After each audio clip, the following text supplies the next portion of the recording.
Station. Under item 8, it would be item 8A. It's already on the agenda, but it wasn't on the published agenda that the public got to see. Mr. Chairman, with your comment there, I'll make a motion we approve the agenda. There's a motion on the floor to approve the agenda. All in favor, please say aye. Aye. Next, we have the invocation and pledge of allegiance. Dear Heavenly Father, we come before you tonight to ask for your guidance and your wisdom as we go about the business of the county. We also ask that you bless each and every individual here tonight, and we also ask that you bless and protect our people in law enforcement, EMS, those in the armed services, armed forces, and you go with them and be with them and protect them, dear Lord. Once again, we ask you to give us the wisdom and the grace to conduct this meeting and make so that it's pleasing to you, and it is in your name we pray. Amen. Amen. I pledge allegiance to the flag of the United States of America and to the republic for which it stands, one nation, under God, indivisible, with liberty and justice for all.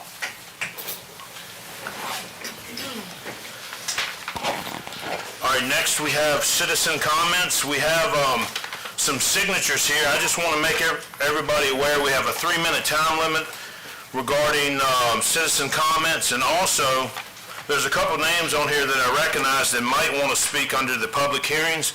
We're going to have public hearings regarding some of the rezoning requests, so if it's regarding that, I'd ask that you wait until the public hearing to speak. But if it's on something else, you're more than welcome to come up, and please state your name and district for the record. And our first is John Marks.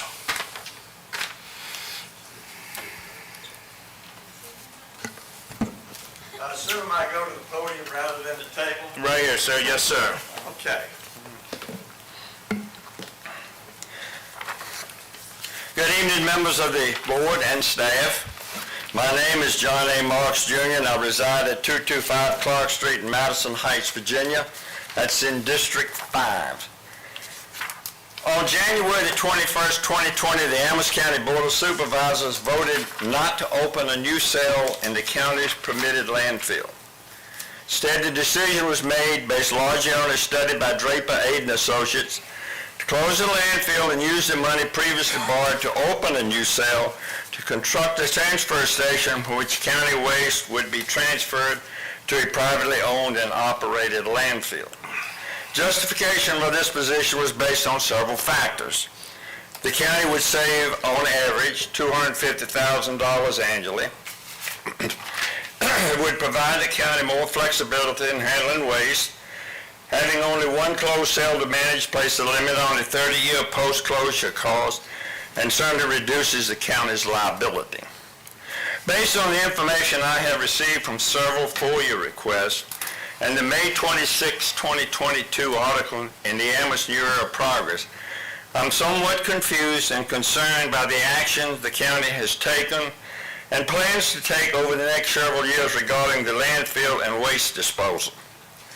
Under the presumption that the county operating the landfill is a liability, reduces our options, and according to the statement in the Amherst News of Progress, to close the landfill, and I quote, "We're really shipping out our liability, especially with engineering costs and DEQ increasing regulations for open and active landfills," said Thacker. "It's becoming quite cumbersome and expensive." So, county-operated landfills are bad. In addition, shipping out the waste is projected to save the county $250,000 annually. So with that as a background, and an understanding that the goal was to get out of the landfill business as quickly as possible, I have two questions, which I request be considered as a Freedom of Information Act request. First, why did we uncap the closed portion of the landfill when it was not necessary to do so? Under the expectation the landfill would reach capacity by November the 11th of 2021, the county requested and received approval from DEQ to uncap the closed portion of the landfill. This was a smart move to be prepared in the event that the transfer station was not ready in time. However, at the time approval to uncap was granted, which was February the 14th, 2022, the existing landfill had not reached capacity and was expected to last until September the 1st, 2022, without the extension of uncapping the closed portion. And already on March the 8th, 2022, uncapping of the closed portion had already started, even though the current landfill was not at capacity and is still not at capacity as we speak, with a date of 9/1/22 being the full date. So rather than getting out of the landfill operation in September of 2022, we have extended the use of the landfill until the end of 2024. Certainly, it does not seem to compatible with the goal that we had to get out of the landfill business. The second question, with all of the reasons previously stated, why do we plan to use the landfill until the end of 2024, rather than ship waste out as originally planned? It's difficult for us laymen to understand. The county has constructed a $2.6 million transfer station facility, spent $840,000 for over-the-road tractors and trailers, which are on site and ready to use, and other equipment for use in the transfer station, but still plan to keep burying waste for the next 2.5 years in the county-operated landfill.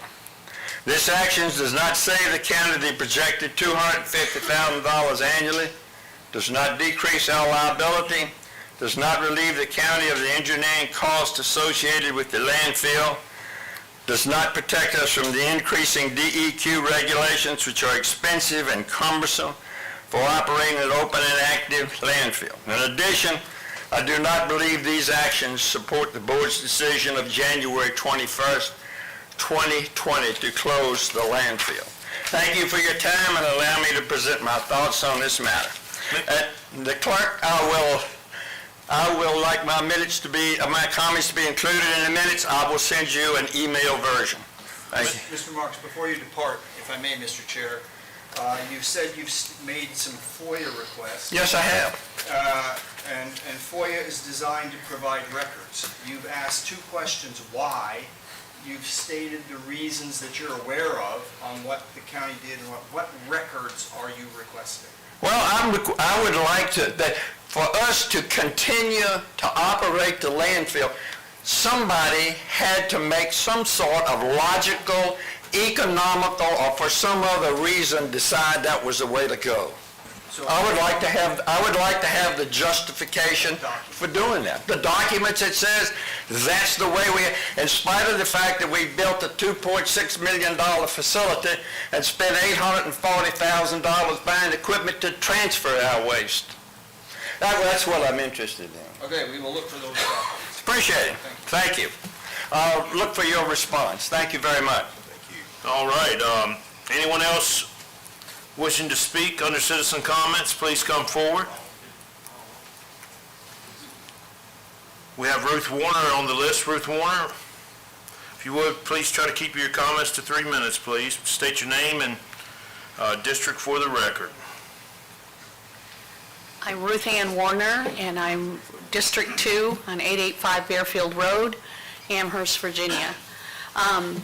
Appreciate this time. I've been able to speak to 3 of you on the matter of Mill Creek, and I will continue to send questions on when the, I went to the dentist, I'm so sorry, I can only speak on one side of my mouth.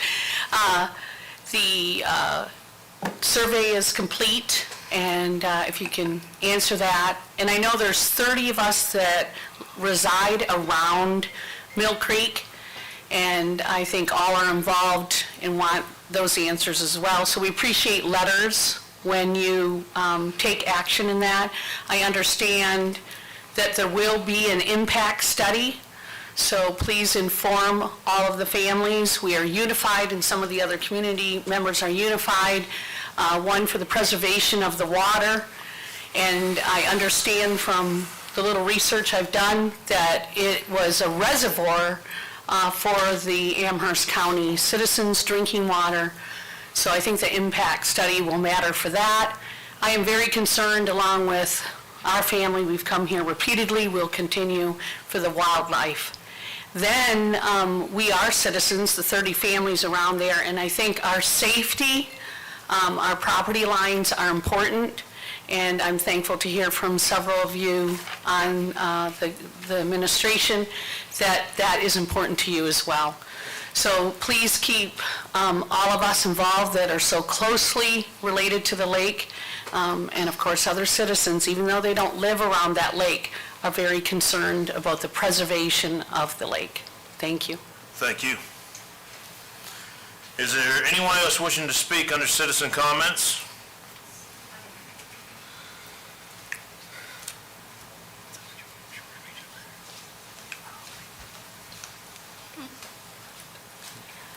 Please state your name and Hello district. again. June Harvey McNamara. I'm District 2 with Claudia.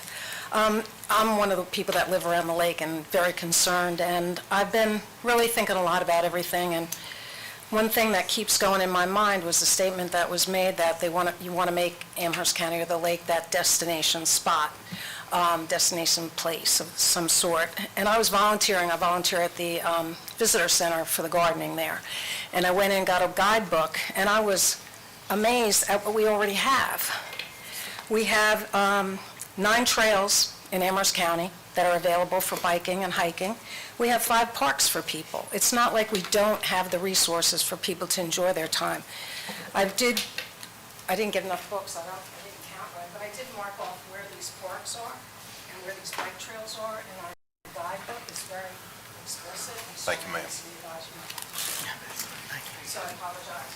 But there's a lot of trails and hiking available, even for horses, over at the Rails to Trails, ATV places. We have everything without ruining the resources that are available at Mill Creek Lake, and that's what we're afraid of. What'll happen to the wildlife, what'll happen to just preserving it, erosion and wear and tear from people. So if you would take the time to take a look at that, I'd appreciate it. I took some time to do it for you. But I was quite amazed that we did have all of that. We are already a destination spot. Thank you. Anyone else wishing to speak under citizen comments? I'm Mike Brockman, District 2. I'm a landowner on the lake as well. So what I saw over the past week is they have finished marking or delineating the property lines. And I'm kind of appalled at how much land that I have setting back in y'all's setback zone. It looks like we're giving up 20 acres or more land, or that the county has marked 20 or more acres of land. I thought the fence was around the water was the line. Well, part of that, of my land is already under the water. So I do know you already have that. I don't believe my dad, when Russell Franks and those guys were originally talking about this impoundment, I just can't believe my dad committed to sell that much of his farm. That place was dear to him, dear to me. And I'm just alarmed at how much of it. I did not get a chance over the weekend to take any video footage, but I will, and I'm going to bring that to the next meeting. I think I'm going to have to get a survey done on my property. I just don't believe that y'all own that much land on me. I can't find it to believe that he sold that much land. this was all done way, way, way back before y'all's time. I remember it pretty well, but he knew the boundaries to the letter. I don't, but I don't believe my dad sold off. It was originally a 350-acre tract of land. The county bought, right now I'm supposed to have 122 acres. I don't see that I have 122 acres there. After the land was sold for the impoundment, I just can't believe that what I'm seeing as the pink ribbons and the marker poles is actually owned by Amherst County at this point.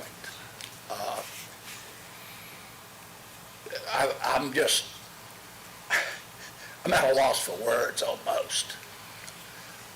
I'm very concerned if I were up for selling my property right now, I wouldn't know how to declare how much property I was selling.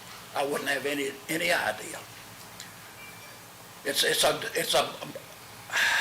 I wish I could get the 5 of you to go up and walk this stuff.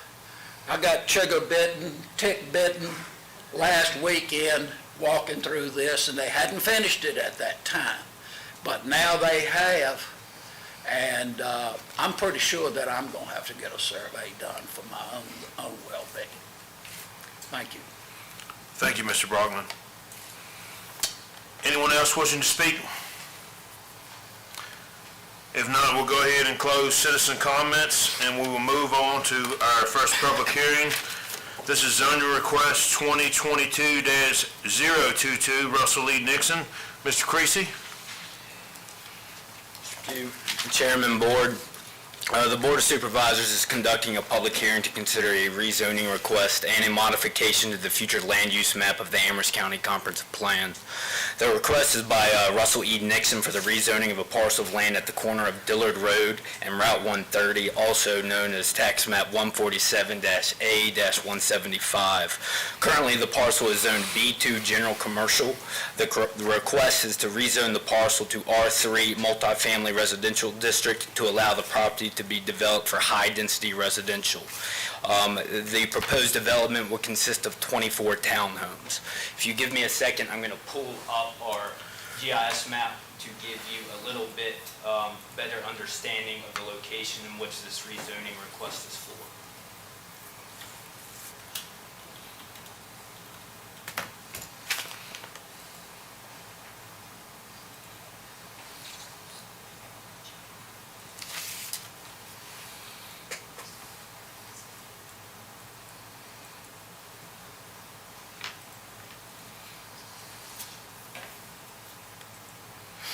This is the parcel in question.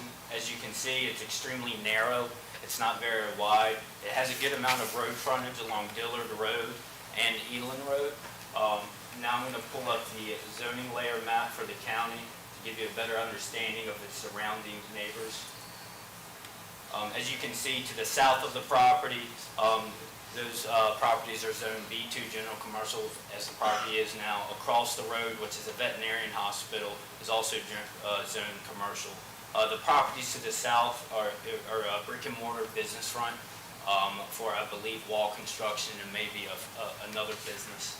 To the right, there is currently a bunch of apartments known as West End Apartments. It's zoned R2, so this is currently non-conforming. In the request, we would ask that you, if you do approve it, to also include this tax map number in your request to change to the future land use map.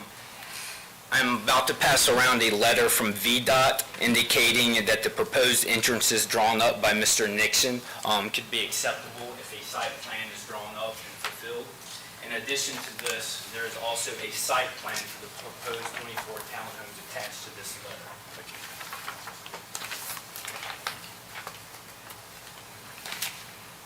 When looking at that site plan, please keep in mind that the detention basin that you see in the back, that is just as a reference to show you that one can be put in. It has not been scaled. In addition to that, we have Mr. Nixon here, the surveyor who drew up the plan, if you should have any questions for him. In addition to that, the county had asked the applicant, Mr. Good, to draw up a proffer indicating that a formal site plan shall be submitted that is in general compliance with the concept plan submitted, and that is shown in your packet that I just handed you. So now I'm going to pass around the proffer that Mr. Good has submitted for the rezoning request.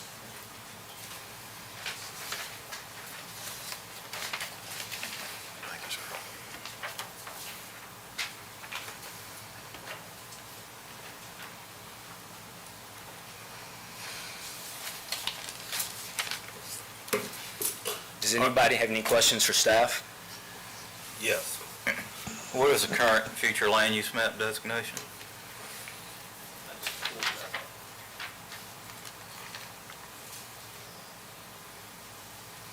High-density residential. So It's actually a split. So it's designated for high-density residential, but it's zoned Commercial. commercial. Well, if it's designated for high density, why a future land use map Because amendment? not all of it. If you take a look at the map, there's a portion of it that is low density, and another portion that is manufactured. So this would change the entire parcel to high-density residential. I see. And last question, if I may. So this letter says VDOT accepted a design speed of 30 miles per hour for westbound traffic. What is the speed limit on that road? 55 along Dillard Road, and I could have Mr. Nixon come up and speak of that. But in my recollection, that is due to the turning movement off of Elan Road. People don't quite get up to 55 when coming across that parcel, so therefore they accepted that study of 30 miles an hour. But it's posted at 55. Yes, sir. Thank you. Any more questions from Mr. Creasy? All right, appreciate it. So I guess now we'll go ahead and we're gonna, if you would like to come up and speak, Mr. Good? Oh, Russell and Mr. Nixon? I'm Russ Nixon with Nixon Land Surveying, representing Seth Good of Good Builders. Mr. Good came to me several months ago and asked if we would go ahead and put together a site plan for this property to see if we could, see how many homes we could actually fit on at townhouses. Previously, the property was owned by a church. Mr. Good went under contract. One of the contingencies for him to buy this property is that we get this rezoning done. We sat down and talking and working with your administration, with your planning department, we came up with a site plan that you all now have in your hands that shows 24 units for this townhome development. In the process, we were asked to do a spot speed study along Dillard Road. My engineer was EPR. I think y'all are familiar with EPR, that you all work with as well through Madison Heights and design criteria for Madison Heights. Bill Winch from EPR did a speed study determining the speed coming off of 130 being an average of 30 miles an hour. That helped us to determine the location of our proposed entrance. Currently, we are, with the location of the proposed entrance shown on your site plan, we meet all criteria for the state for its location.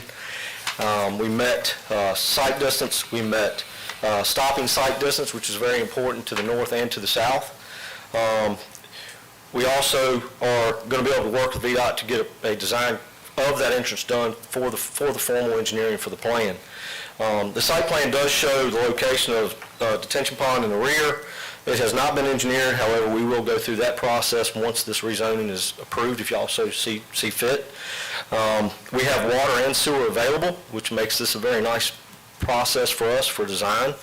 We do not have to worry about drain fields or anything like that. And currently, we believe that the project, because of the 24 units, will actually produce less. Right now, what we've done is proven that we can get an entrance into the site. So under the business general commercial zoning, they could go in, anyone can, now as a by right development, put in some type of a store, some type of business general commercial use that produces quite a bit of traffic. This development will produce less traffic than any normal business use like a store or a any type of gas station or something like that. that would not have to come before y'all to see. I believe by doing this development, we reduce the amount of traffic that would actually enter this property. I think one of the issues that the church would have had moving forward trying to put a church here is just the density and size of the lot just didn't meet what they would need for parking and for the entrance. A church is going to have a lot more traffic count on Sundays and Wednesdays than a normal day for a townhouse development of this type. I do have a copy of the speed study that was done by EPR that really helped our project. My client went above and beyond, contracting out EPR to try to prove where this location of this entrance would be. And we feel pretty confident working with Jeff Kessler at VDOT that we can make this a good development and a good entrance and safe entrance for this project. If you have any questions, I'll be glad to answer. I got one. Yes, sir. You did the speed study coming off 130 onto Dillard, but why not the other direction? VDOT People didn't, are typically going faster. VDOT didn't require it because we have what we call stopping sight distance that's already there. They didn't have to check that. And we did exactly what VDOT wanted. And they met with Bill Winch, determined where the speed study location would start and stop. And it was done based on all of VDOT criteria. Thank you. You're welcome. So the stormwater pond, you said it hadn't been engineered. No, sir. Have you looked at any receiving channels or? We know there's a receiving channel to the rear of us, on the south side it's kind of towards the 29 side of us, behind the development that's already there, the apartment complex that's there. There is a receiving channel back there. We'll probably end up having to use some type of level spreader or something like that to dissipate the water before it leaves our project. However, based on pre and post design, we will not allow any more water to leave our site than is currently leaving the site now, based on pre and post development design. Thank you. Any more questions? Thank you. Thank you. All right, we'll go ahead and open up our public hearing. Anyone wishing to speak regarding this zoning request, please come forward. Anyone wishing to speak, please come forward. Are we doing pros or? Oh, well, we can do it that way, yeah. Anyone wishing to speak against this project, please come forward. All right.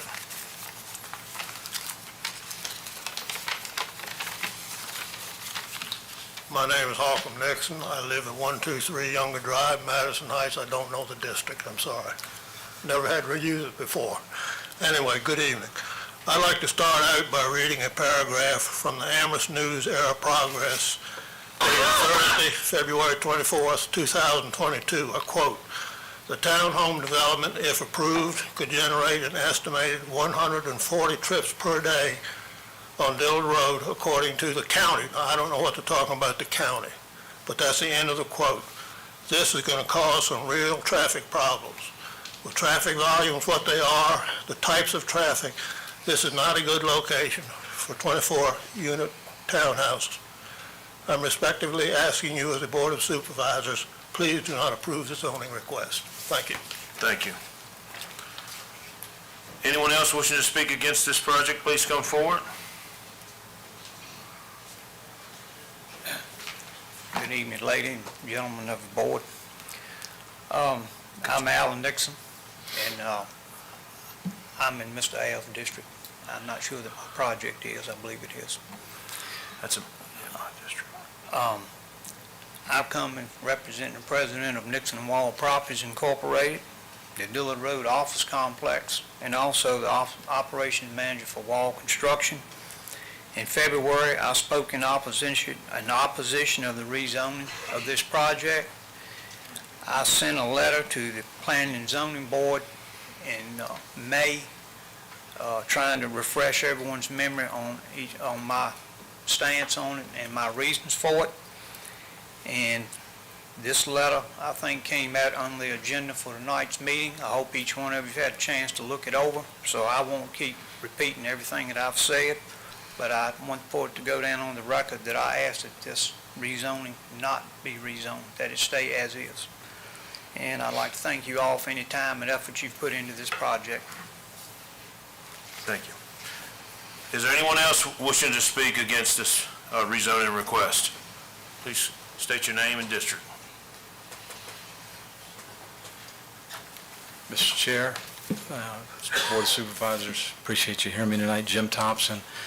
I'm in District 3. I'm representing District 3 as a planning commissioner, but I'm not representing District 3 solely as a planning commissioner. But I do bring forward, because I voted against this during our planning commission session on this particular request.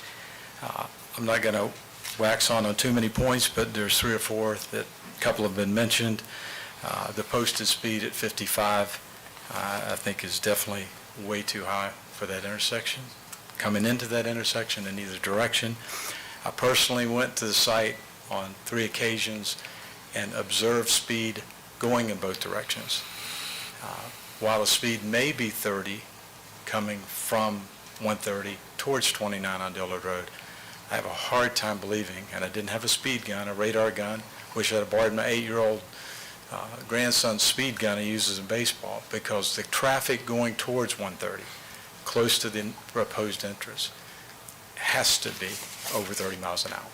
It's got to be 40 to 45, and people fly towards that intersection, and there's a hill, a crest of a hill going towards the intersection.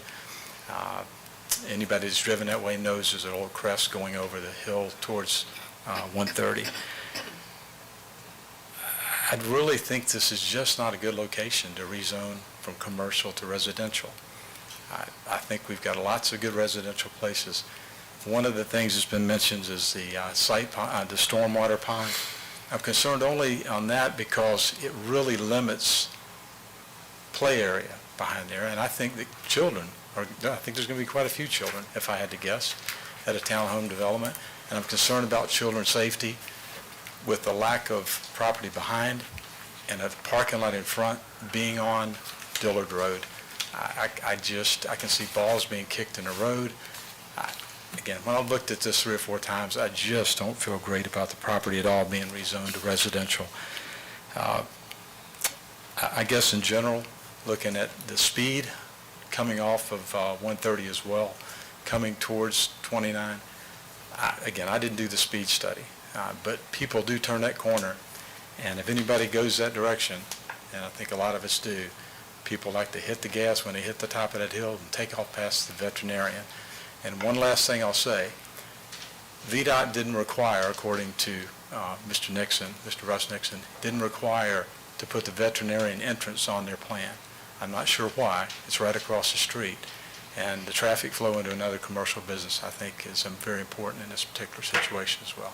Thank you very much. Thank you, Mr. Thompson. Is there anyone else wishing to speak against the rezoning request? All right, is there anyone wishing to speak? I've got an email. You want me to go ahead and read that now? Yes. Okay. This is from Cindy and Charlie Kopp. They mentioned they've lived off 130 for more than 30 years and have seen a significant increase in traffic in that area over that time. Dillard Road is often used as a cut-through to 29 and 130. It can be very busy. There are also businesses, such as Caterpillar Clubhouse and Oak Hill Veterinary, that have recently invested in building in Amherst County across the road from the proposed apartments and condos. It seems unfair to add the traffic to these businesses.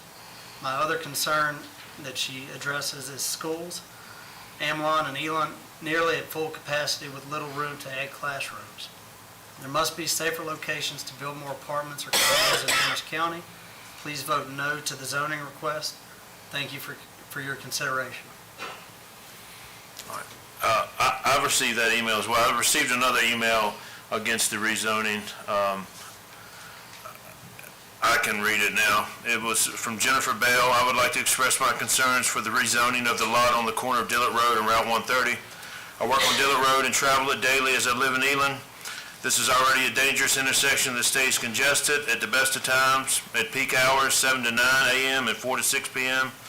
It is horrendous. When you take into account school buses, people commuting to and from work, then add another large number of vehicles, you are asking for problems.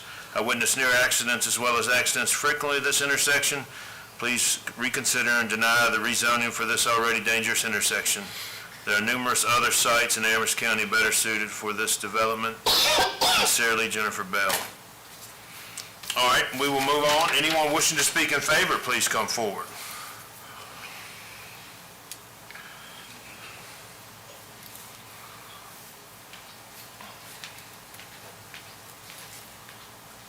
name is Seth Good. I'm the applicant for building these townhomes. I grew up in Amherst County, and I'm actually moving out now. I'm building my house. I'm moving in a couple weeks. I'm raising my 4 kids, and my entire life I've driven Dillard Road. I actually drove Dillard Road. By driving Dillard Road is how I saw the properties in for sale.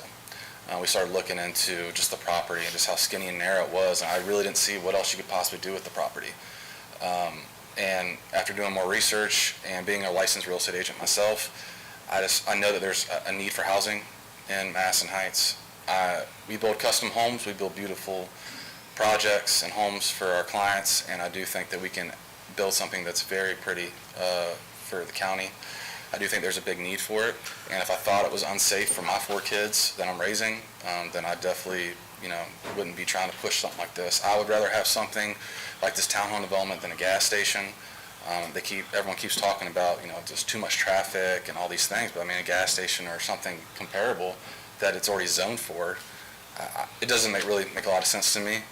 If I thought it was unsafe, I would not be proposing it. I'm gonna be raising my kids, and we plan on doing a lot more work and a lot more improvements to Amherst County. But I really do appreciate your time and considering it, and we really do just want what's best for the county. Thank you. Thank you very much. Anyone else wishing to speak in favor, please come forward.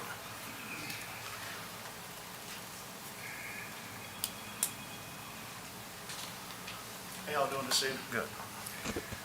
I'm Kenneth Crawford. I'm out in Clifford. I'm not sure what district I'm in. But nonetheless, I'm here to advocate for the church who's selling the property and for the Goods who are trying to develop the property. It is unique in size, a rectangle. The highest and best use looks to be the setting of the townhomes on that piece of land. If the state has done, and Seth have done their studies, of course I haven't been privileged to see all that information, but if all that's been checked and rechecked, I certainly think that a residential use would be much better and have lower impact than what a commercial use would for any case, grocery store, gas station, whatever the case may be. I know the church has had it for sale forever. They have been in front, and I shouldn't say the church has, but people who have tried to buy it have been in front of the planning commission numerous times trying to get it rezoned and to have all these issues resolved. I know the Goods have spent a pile of money and time trying to move this project forward, so I just wanted to say that my vote is for them, and I hope you guys can see your way clear for them as well, too. Thank you. All right, is there anyone else wishing to speak in favor? Seeing none, we'll go ahead and close the public hearing. What's your pleasure, board? Any discussion? Mr. Chairman, that intersection is concerning for housing development, of course. It's zoned where you could put pretty much any business there, but 24 residences there with families or individuals, whomever, to dump in that intersection.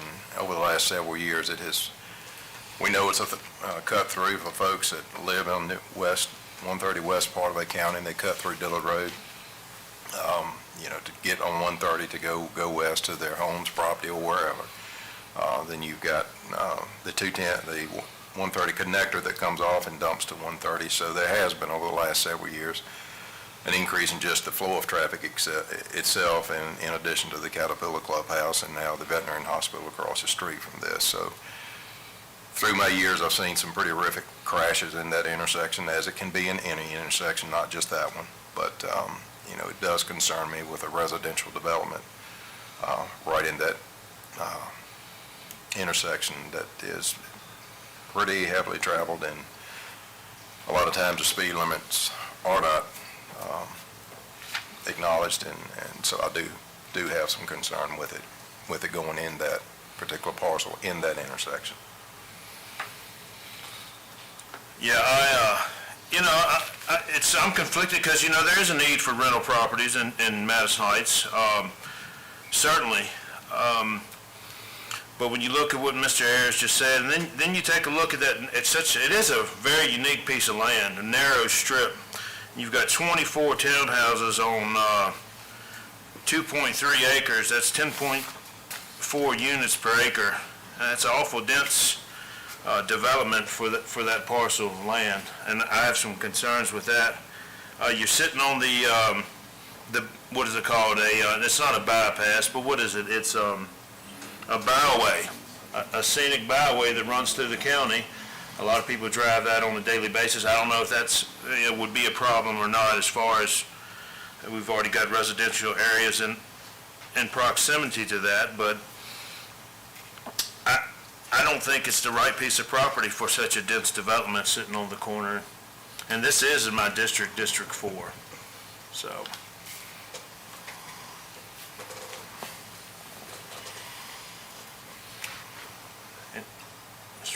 Anybody else have anything?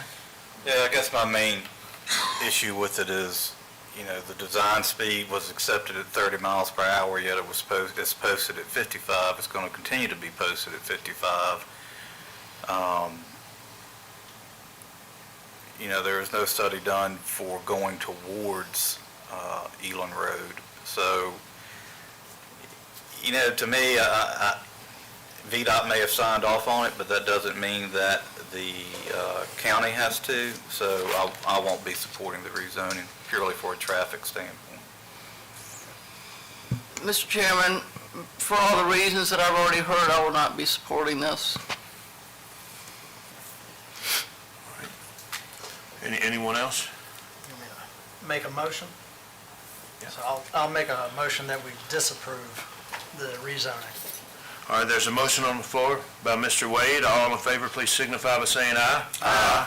Any opposed? Motion carries. Next, we'll move on to a rezoning request 2022-204, Rowan Holdings LLC. Mr. Creasy?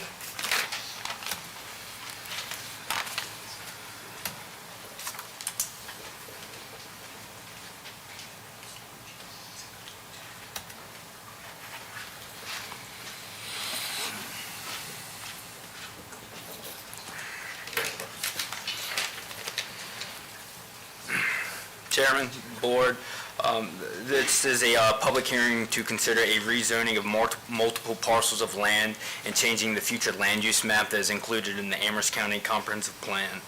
The request by Rowan Holdings LLC is for a conditional zoning request of 9.9 acres from the B2 General Commercial District and the M1 Industrial District to the MUT&D Mixed Use Traditional Neighborhood Development District. The purpose of the conditional zoning is to allow high-density residential of 108 apartment units, 54 in each building. The site will feature garage units with a clubhouse, a pool, and open space with trails.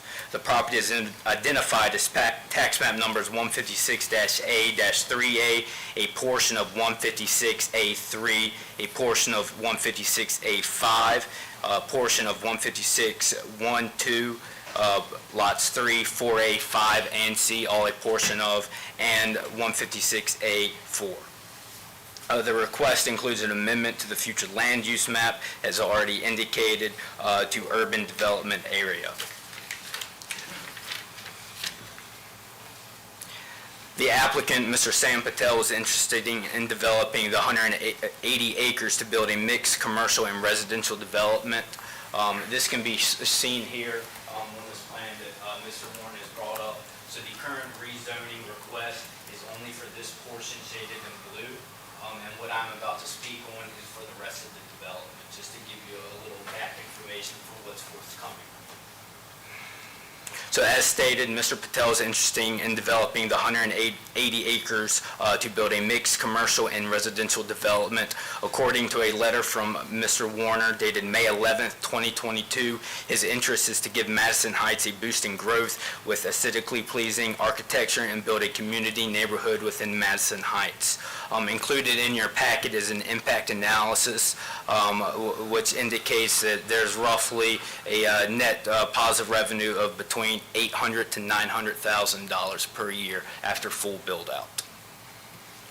The master plan, which is shown before you, and that is a further rezoning request that you will see next month, would include commercial spaces up to 75,000 square feet, apartments up to 400 units, townhomes up to 250 homes, patio homes up to 250, and single-family dwellings up to 100 homes, primarily on half-acre lots. In addition to this, we've had a conversation with the school to see if this could be taken in. Just as a reference, as a rough guide, the school district line runs roughly right through the middle of the development. So the upper half will go to Amherst Elementary, and the lower half will go to Madison Heights Elementary.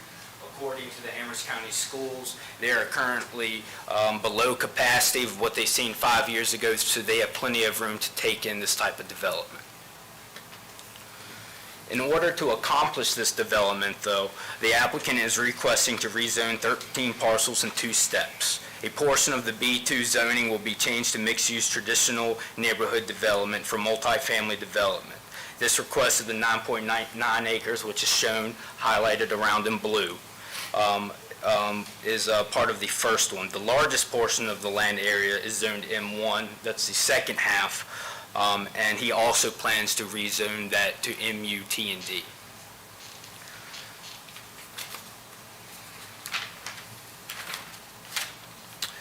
You may notice in the staff report that was shown in the packet that at the time, VDOT had not received enough information to make an indication on the proposed entrances. However, you'll also notice there is a letter in your packet dated May 19th, which approves the spacing exception of the 2 entrances off of Route 29 business. If you need me to, I can pull that up.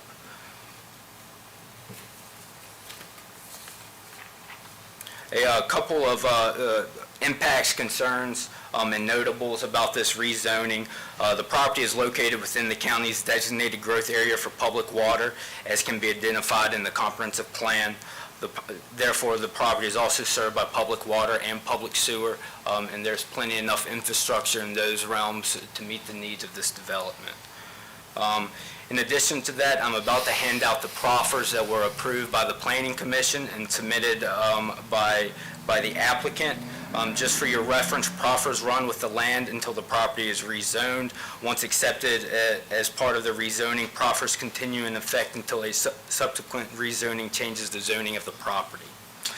All requirements in Section 711, which is our mixed-use traditional neighborhood development district, shall be met with any site plans that come forth after the rezoning process.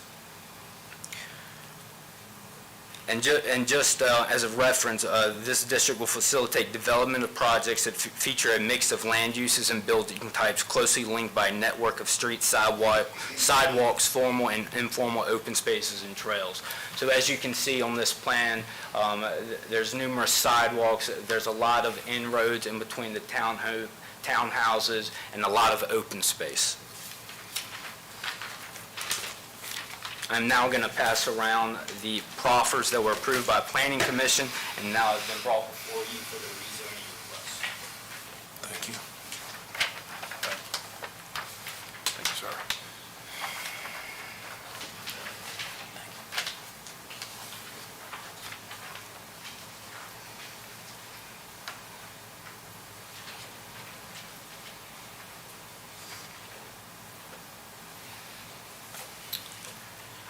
I would like to bring your attention to a couple of these proffers. The first one, all site plans are to be built generally in accordance with the master plan dated 5/12/22. That is what is shown before you.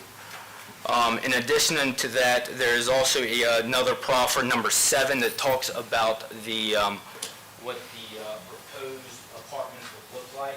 And I'll move this up here for you to see. This exhibit is also in your packet to go along with those proffers, and this is what the proposed 254 apartment buildings will look like. Just real quickly, I'm going to bring up both the zoning map, the current zoning map of the parcels in question. So if you can take a look up at the top, you'll notice where my mouse is. This is where the proposed rezoning is currently proposed in that. Let me slide this back down so you have a better understanding. So this area right here is where my cursor is on the screen. I'll currently show you the zoning for that parcel. As you can see, it's split zone in some areas between B2 general commercial and M1 industrial. And then you'll see for the larger tract of land for the rezoning request, that is mostly industrial as of now.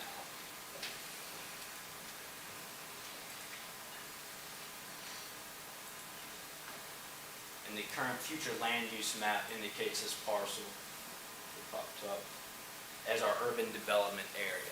So our urban development area is for high density, for your commercial, for your residential to be mixed use. Pretty much what our mixed use T&D ordinance is, that's pretty much what he is proposing for this type of development. It almost fits it perfectly. So are there any questions for staff about this rezoning? I do. Would you rather me ask them now or hold them until? We have Mr. Warner here, so you could ask him now. This one's real simple. So can you show me the access points on the concept plan there to where is 29 on that? So 29 would be right here. And Trent, if I can get your help, the access points were here. There's three of them with the whole plan, there's two of them with the one tonight. So these two intersections, this is the executive, and we straddle on either side of it. So we'll have, and I can talk about that actually. But the two, if you look at the executive and then look to the left, where the apartments are going. So you're proposing one full access and one right in, right out? Yes, sir. On that. Is the other one that you're proposing in the future, is that at a light or anything, or? Most likely to be a signal. We're in the middle of that right now. Okay. I'll keep my comments until. All right. Any questions, any more questions? All right.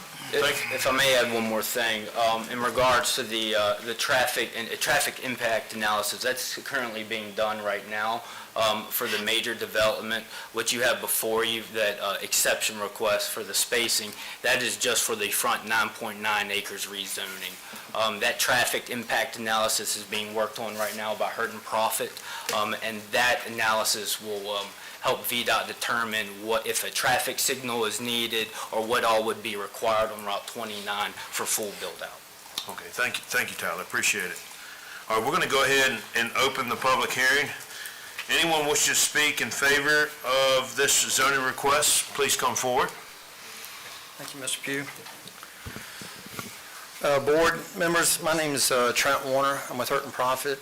I've been doing engineering work since the early 90s, almost 30 years here, and I've done a couple of neighborhood development type projects.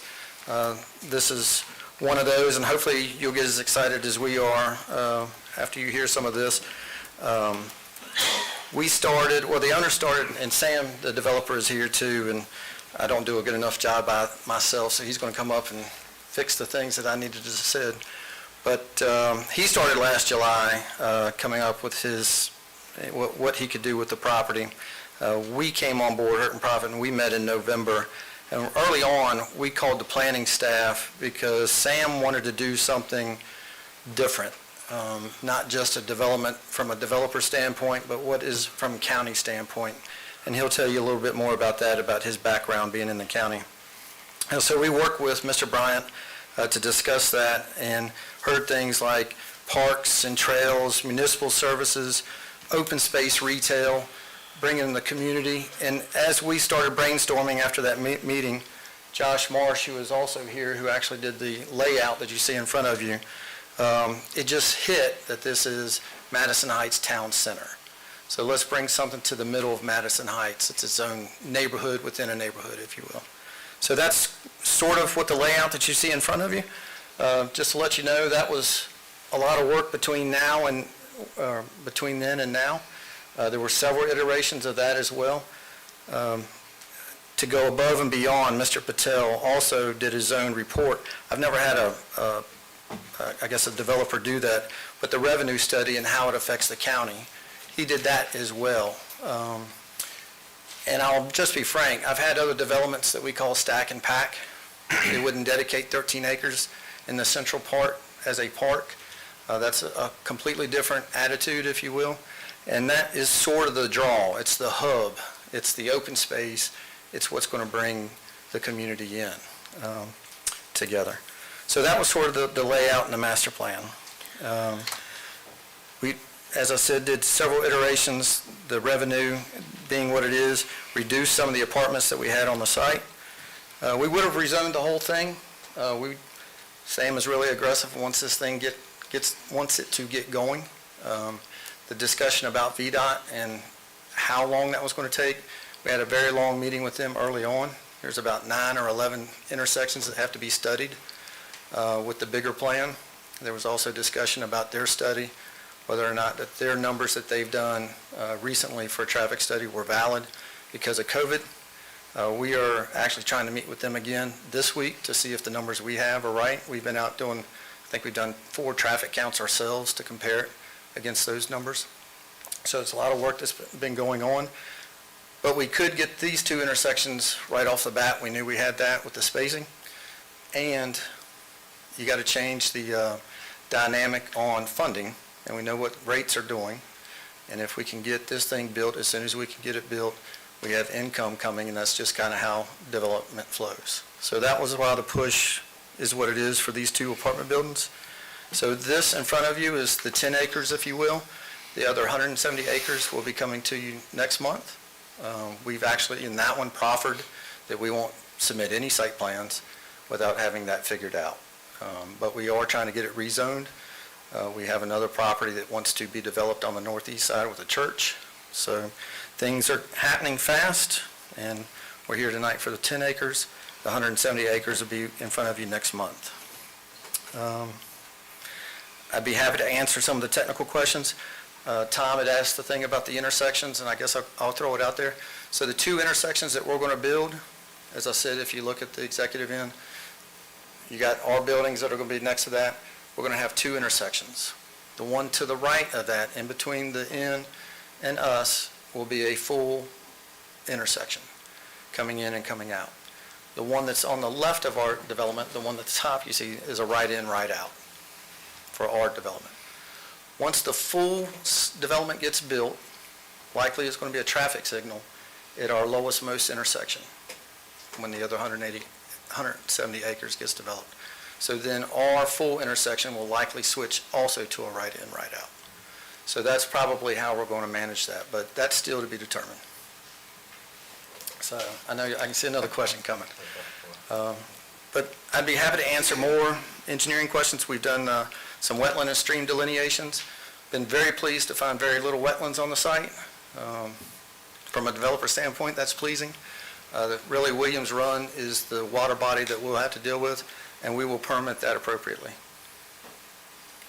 All right. Any? Sam? Come on. Good evening, Board.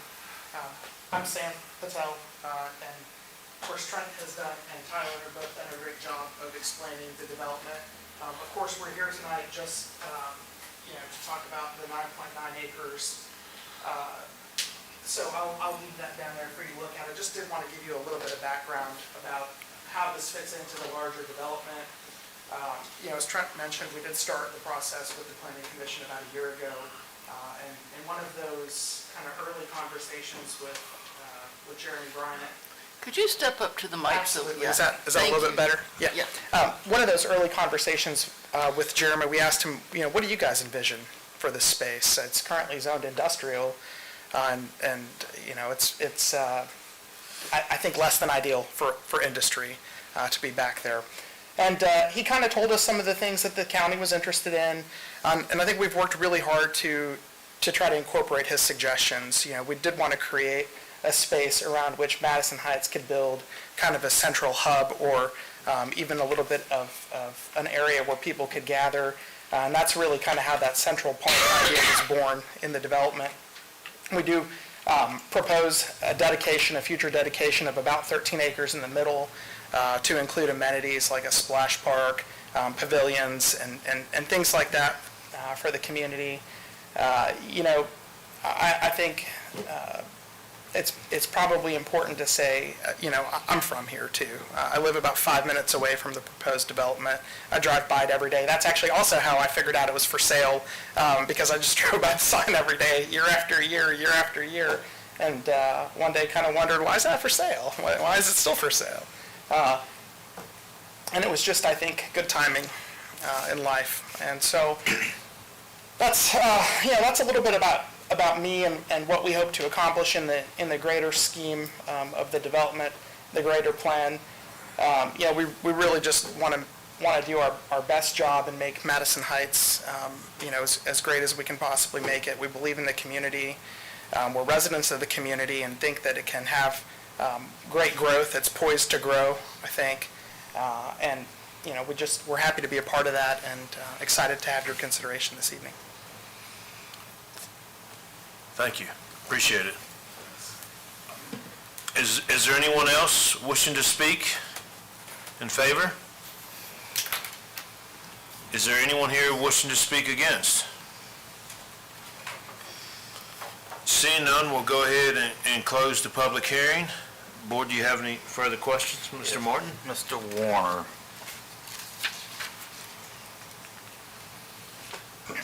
So I think it'd be helpful if you put 29 on the concept plan, right? Okay. So, but anyway,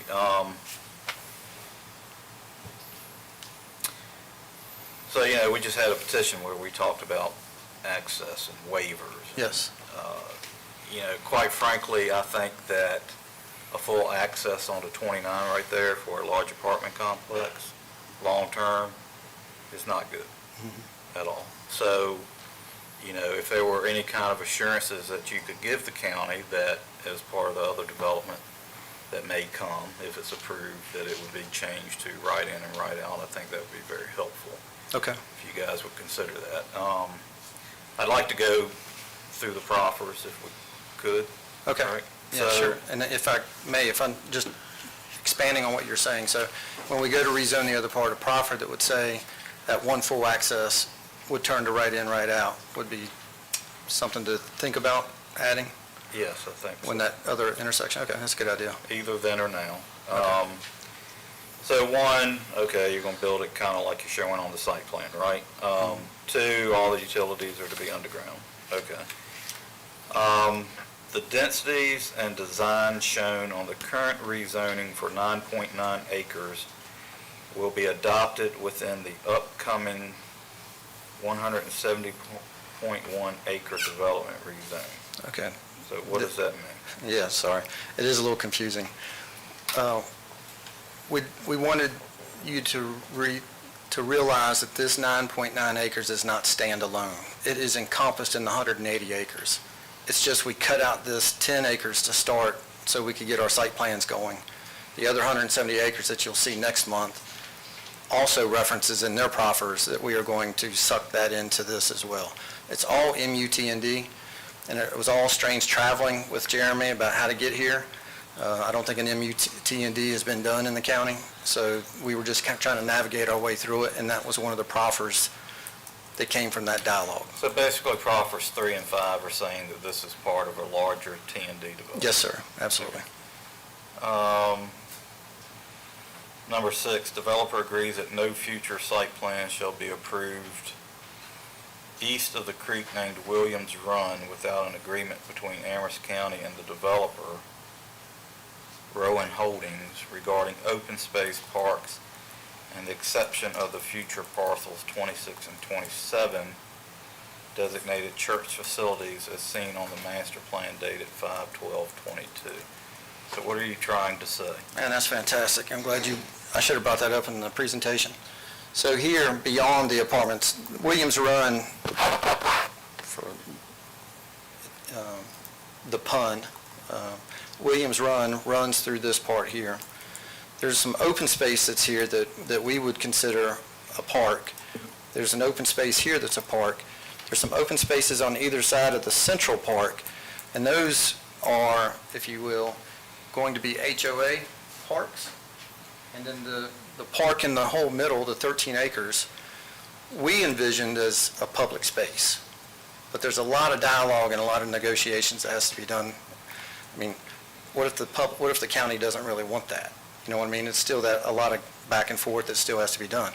The layout is going to be a park in the middle, whether it's an HOA park or a public park. Well, and that's kind of my concern, Mr. Warner, is that, what Proffer 6 is implying to me is that the developer and the county are going to kind of agree that that's going to be a public park. Mm-hmm. One, I don't think anybody on this board is ready to make that decision. And two, Mr. Popovich, I don't think it's legal to infer that we're going to require some form of dedication of land for public use as part of this rezoning. But I think this proffer actually covers that. It says it will be All right, well, help me before a site plan. understand that then. Because a site plan can't be submitted without Well, that let agreement. Mr. Popovich tell me I'm wrong. Okay. Well, to be quite honest with you, sir, I was reading number 6 just now, and it struck me as, I don't even think it's relevant to the current rezoning. Right, It's more relevant to what's coming next. correct. Okay. So, Because we're talking about just 9.9 acres. We're not talking about anything beyond the 9.9 acres. yeah, and I agree with you fully on that. So I think I would be more comfortable as part of this is if you guys would, again, proffers are voluntary, you can do what you want to, but I think striking proffer 6, because it's really not relevant to this. Number 7, all right, I'm a stickler for details. So Okay. the 254 apartment buildings will be white brick or masonry. All right, well, masonry can be cinder block, could be split face block. Okay. So is it, I don't care what color it is, but is it brick or is it cinder block? Those are details, right? That I think are important to this. The ephes above is fine, whatever, but just, so I think clarifying proffer 7, I think you helped me understand proffers 3 and 5, and if you consider striking proffer 6 would be very helpful. So that's just my thoughts. So striking proffer 6. Yeah, that's just me, there's 4 other board members. I agree with you. I think we should strike it. It really doesn't have nothing to do with this rezoning. I think we have a consensus on that, so. I'm always in favor of striking a proffer, to be quite honest, what I could tell my client, so I'm sure if I look back here, he's giving me the thumbs up and shaking his head, yes, we could strike that proffer, it would be helpful. Obviously, we're going to discuss it in the next board meeting that we have, too. Do you have any more questions? Any more questions from the board? All right, I don't think there's any more questions. Appreciate it, thank you. Okay, all right. And if something else comes up, I can be happy to come up and try to answer it better. Okay. All right. Well, board, what's your pleasure? I think we've got a consensus that number 6, we'd like to go ahead and strike that. For the rest of my board members, I would be interested in clarifying the building materials of number 7. We know what their intent is, but once it's rezoned, I've seen it hundreds of times, it comes back and it means something else. I think the clearer it can be is the better. So I think just saying that it would be brick would be better for me.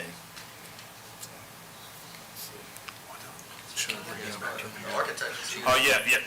He can probably help. All right. Please come forward. Yeah, Joshua Marsh. The only thing I can state on that is we have a full set of architectural drawings that show it as brick. So. Okay, but are the architectural drawings proffered? They haven't been made record yet. Right. I think if you would just strike or masonry, that would help. Happy to do that. All right. Well, is Mr. Patel happy to do that? He was shaking his head yes. All right. I can't see anything, but Yes. I'm blinded. Okay. Okay. All right, very good. Well, it sounds like that is resolved. Unless there's any further discussion, I'll entertain a motion. I'll make a motion that we approve the rezoning request with the amended proffers, striking 6 and changing number 7 to be white brick and scratching the or masonry. And just point of clarification, could staff get with Mr. Patel before he leaves and have him sign those, please? Thank you. All right. There's a motion on, hold on, let's see here. Is there any discussion, any further discussion?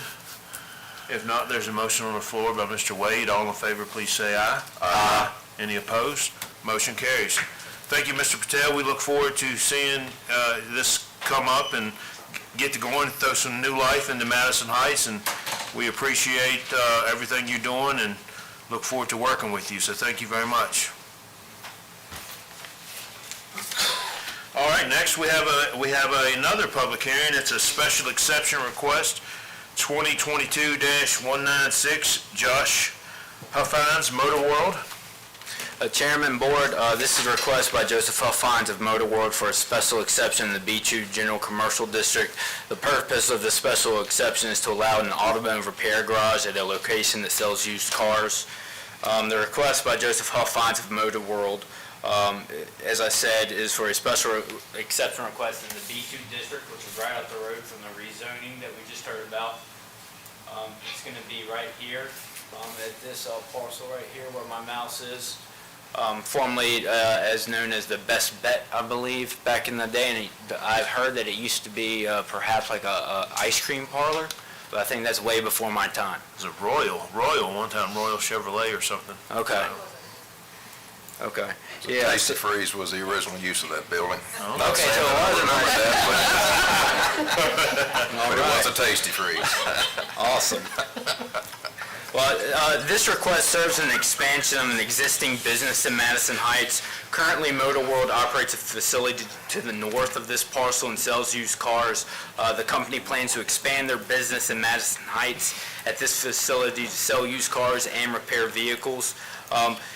The applicant recently regraded the lot, if you may have noticed, to allow for additional parking, new lighting, and repaving of the lot. In addition to that, you can see in their application the landscaping plan that they have proposed, as well as the parking lot spaces for the used cars that they would be selling. The applicant has closed this entrance right here on Dillard Road. If you remember from driving past here, it was extremely steep.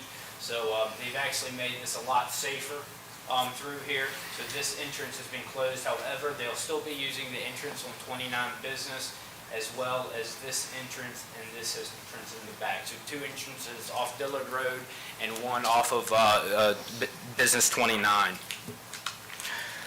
The site will feature landscaping external along Route 29, as I mentioned, and can be seen in the application packet before you.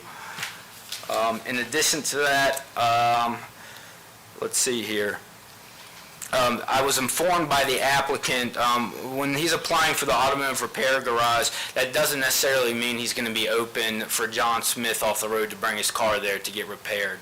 State code requires him to have an auto repair business open to the public in order to do state inspections. This is so that he can get this license so that he can do state inspections on his own vehicles that he buys and then puts on the lots for sale. So it might not necessarily be for the general public to come and use, but more of him to get his license through the state of Virginia. The recommended conditions for this special exception include parking. All vehicles shall be parked in a designated parking area that is 9 feet by 18 feet in size, which is also shown on the plan.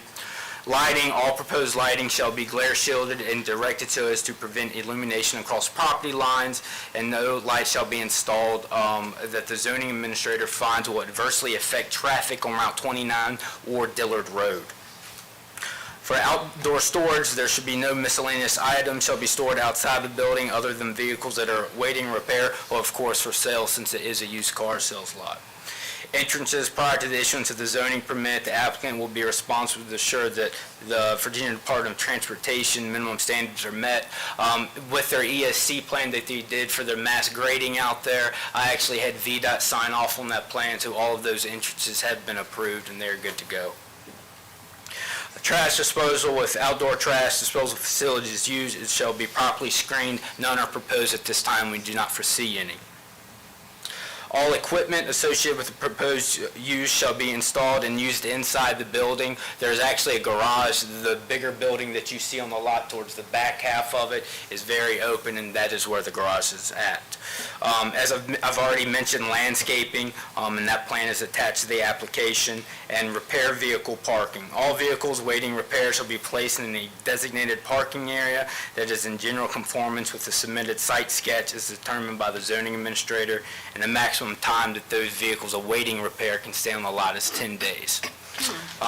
We have Mr. Nixon here, who helped draw up the ESC plan and is also representing Mr. Huffines, should you have any questions for him. But at this time, is there any questions for staff? Yes, sir. Can you show me on the plan where the designated area is for vehicle storage?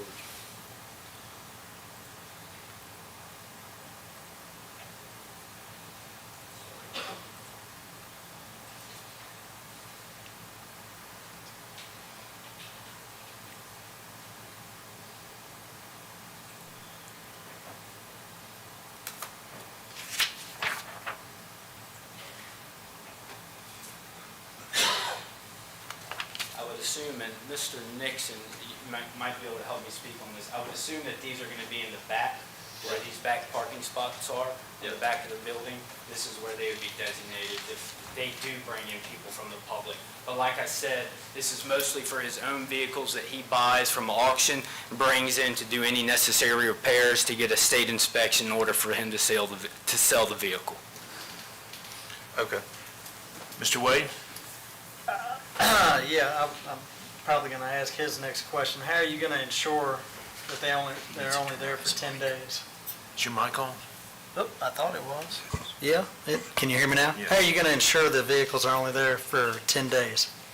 From a staff's perspective, we necessarily aren't going to be, hey, how many vehicles do you have there, and calling them up and see how long they've been there. However, as I've mentioned, this is a used car sales lot, so the best way to get the bang for the buck is to fill these spots up with used cars. So I necessarily don't foresee the applicant using this as a storage lot. He is a very successful business in used cars, so I believe he's going to want to maximize his parking spaces for the sale of the cars.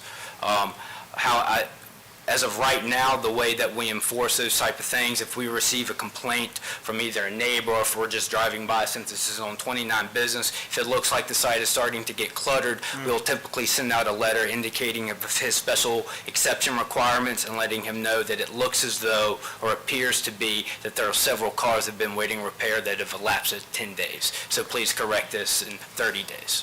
All right, thank you. Yeah, I guess we can address it now or later, but I guess the 10 days doesn't really concern me as much, because if you can get parts in 10 days now, good luck. I think the condition that's suggested by staff would lead you to believe that it's designated on the plan, but it's not. There's nowhere on the plan, and I'm sure this current owner, they're in business to sell cars and this and that. Well, the next one might not be. So I think it's very important that we as a board have an assurance of how much storage is going to be for broken down vehicles and where that's going to be. And I think the area that you've shown is perfectly acceptable, right? But I think we just need to clarify that. We can do that. All right. Any more questions? Thank you, Tyler. We're going to go ahead and open the public hearing. Anyone wishing to speak in favor of this request, please come forward. I'm here representing Mr. Huffines and Motor World tonight. I think you all can see the plan pretty well on the screen. I do want to clear up something that Tyler actually misspoke about, and I apologize, Tyler, I got to do this. He spoke about the northern entrance. That is up on the north end here on the back side of us. That's actually been closed off. VDOT will not allow us to use that. We do not have an easement to use that property. That entrance is not on our property. This property has been surrounded by curb and gutter. The parking lot's been cleaned up really nice. My client put in curb and gutter and drainage, drop inlets to control the stormwater on the site to the designated areas that we deemed part of the stormwater controls. My client does not intend to be an open-to-business repair shop. Never intended to be that at the last minute. He had done some numbers and mathematically figured out that it would behoove him to become a repair shop so he could do his own state inspections. He gets charged a lot of money to transport vehicles from his existing Motor World that's north of this site to a repair shop that is licensed to do inspections. He's trying to save money, he's trying to save gas, he's trying to save roadway time, driving vehicles back and forth through Madison Heights to various shops to get them inspected. That's the only reason he wants this inspection. He is not going to have stored cars, if you will, on this site that need repairs. Most of the repair jobs he's going to do are going to be more of a detailing type thing. New tires, maybe clean a couple paint scratches on the car, those type of things. The vehicles he's buying at auction are very good vehicles, and typically only need minor repairs. But some of them will need inspections if they're at auction for too long. Their inspection runs out. He has to be able to bring them in, be able to do the inspections. If it needs a brake pad, if it needs a caliper, it needs some type of a functioning part of that vehicle repaired, he can do that on site. I think you're going to find, Mr. Huffines really does want to make this a great area for Madison Heights.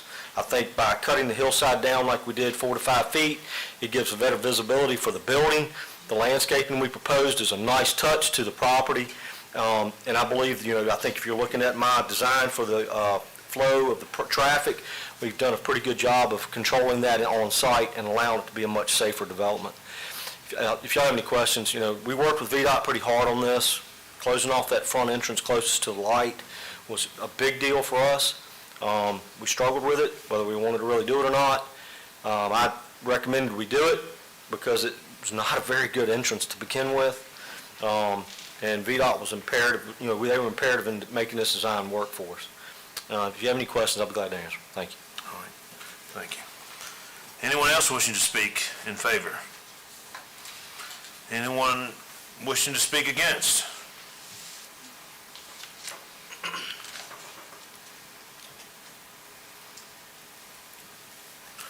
Please state your name and district for the record, please. My name is Richard Jordan. I'm District 5. There's something here that's just not honest to me. If, in order to have an inspection station, you have to be open to the public, and then you clearly state, we don't intend to be open to the public, there's something very dishonest about this. So I say, no. If you're not going to be honest about this, we shouldn't have it. Thank you. Anyone else wishing to speak against? Seeing none, we'll go ahead and close the public hearing. And I'll start off by saying I know that this property, they put a lot of money into this property grading it. I couldn't believe the amount of overburden that they moved to create a nicer entrance, nicer exit, nicer view, put in the drainage. I mean, it had to have cost a fortune to do this, so I don't think that, we've already seen the business the gentleman's run right down the street.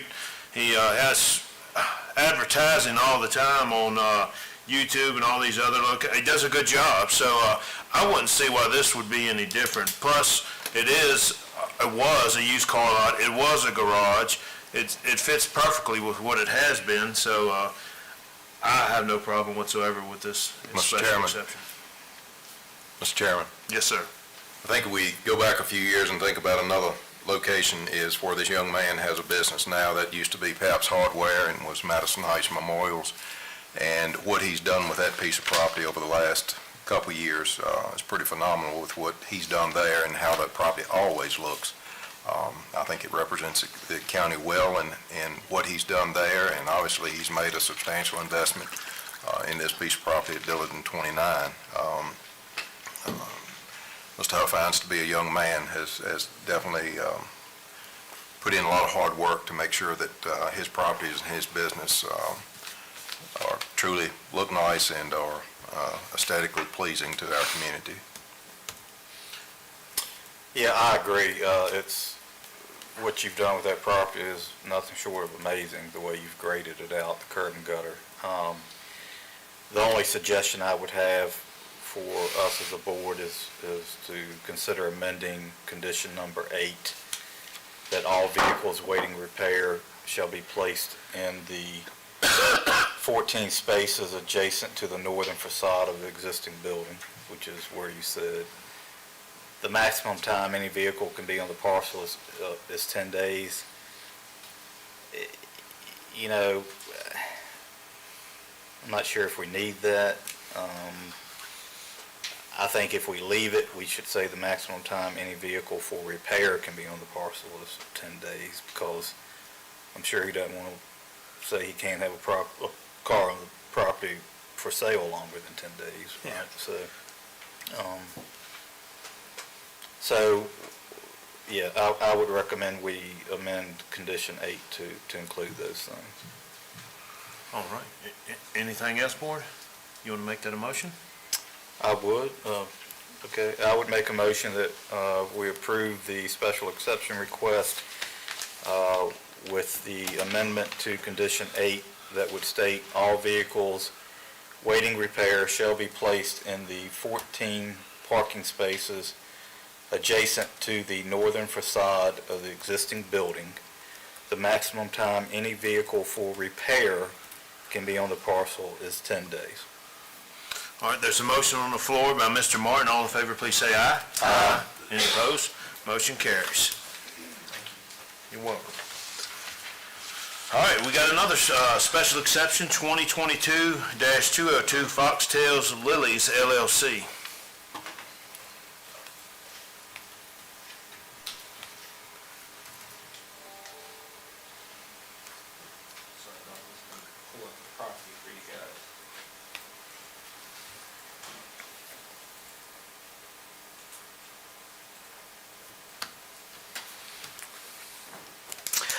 This is a request by Foxtail Lilies LLC, Rebecca O'Connell, for a special exception in the A1 Agricultural Residential District.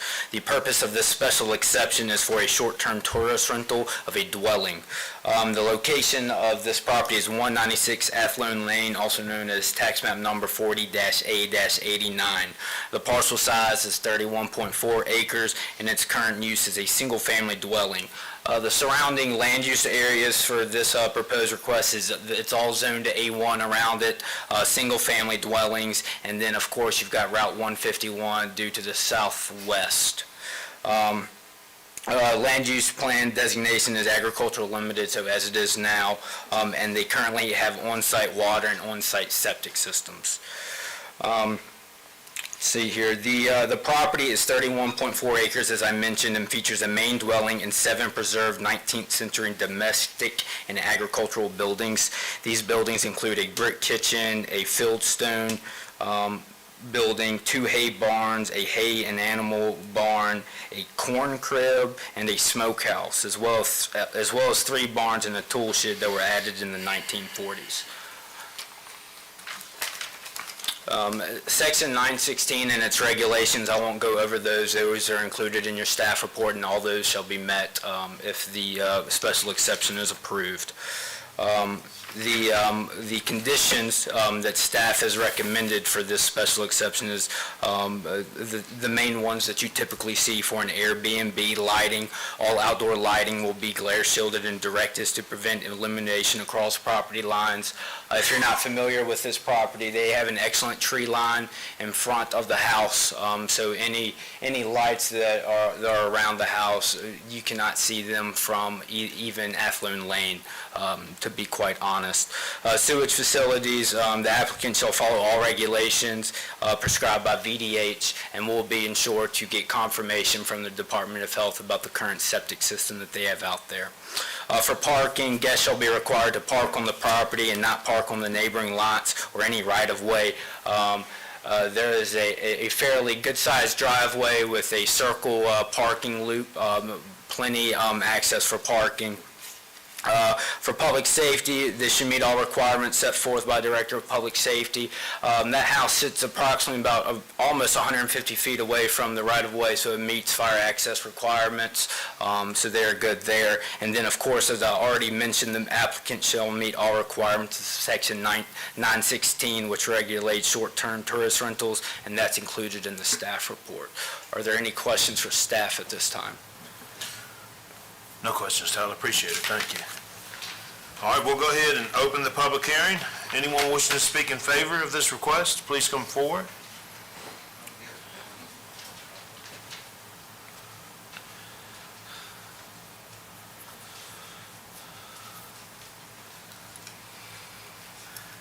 Good evening to you all. My name is Cindy Ferguson, and I am the property manager for Athlone Farm.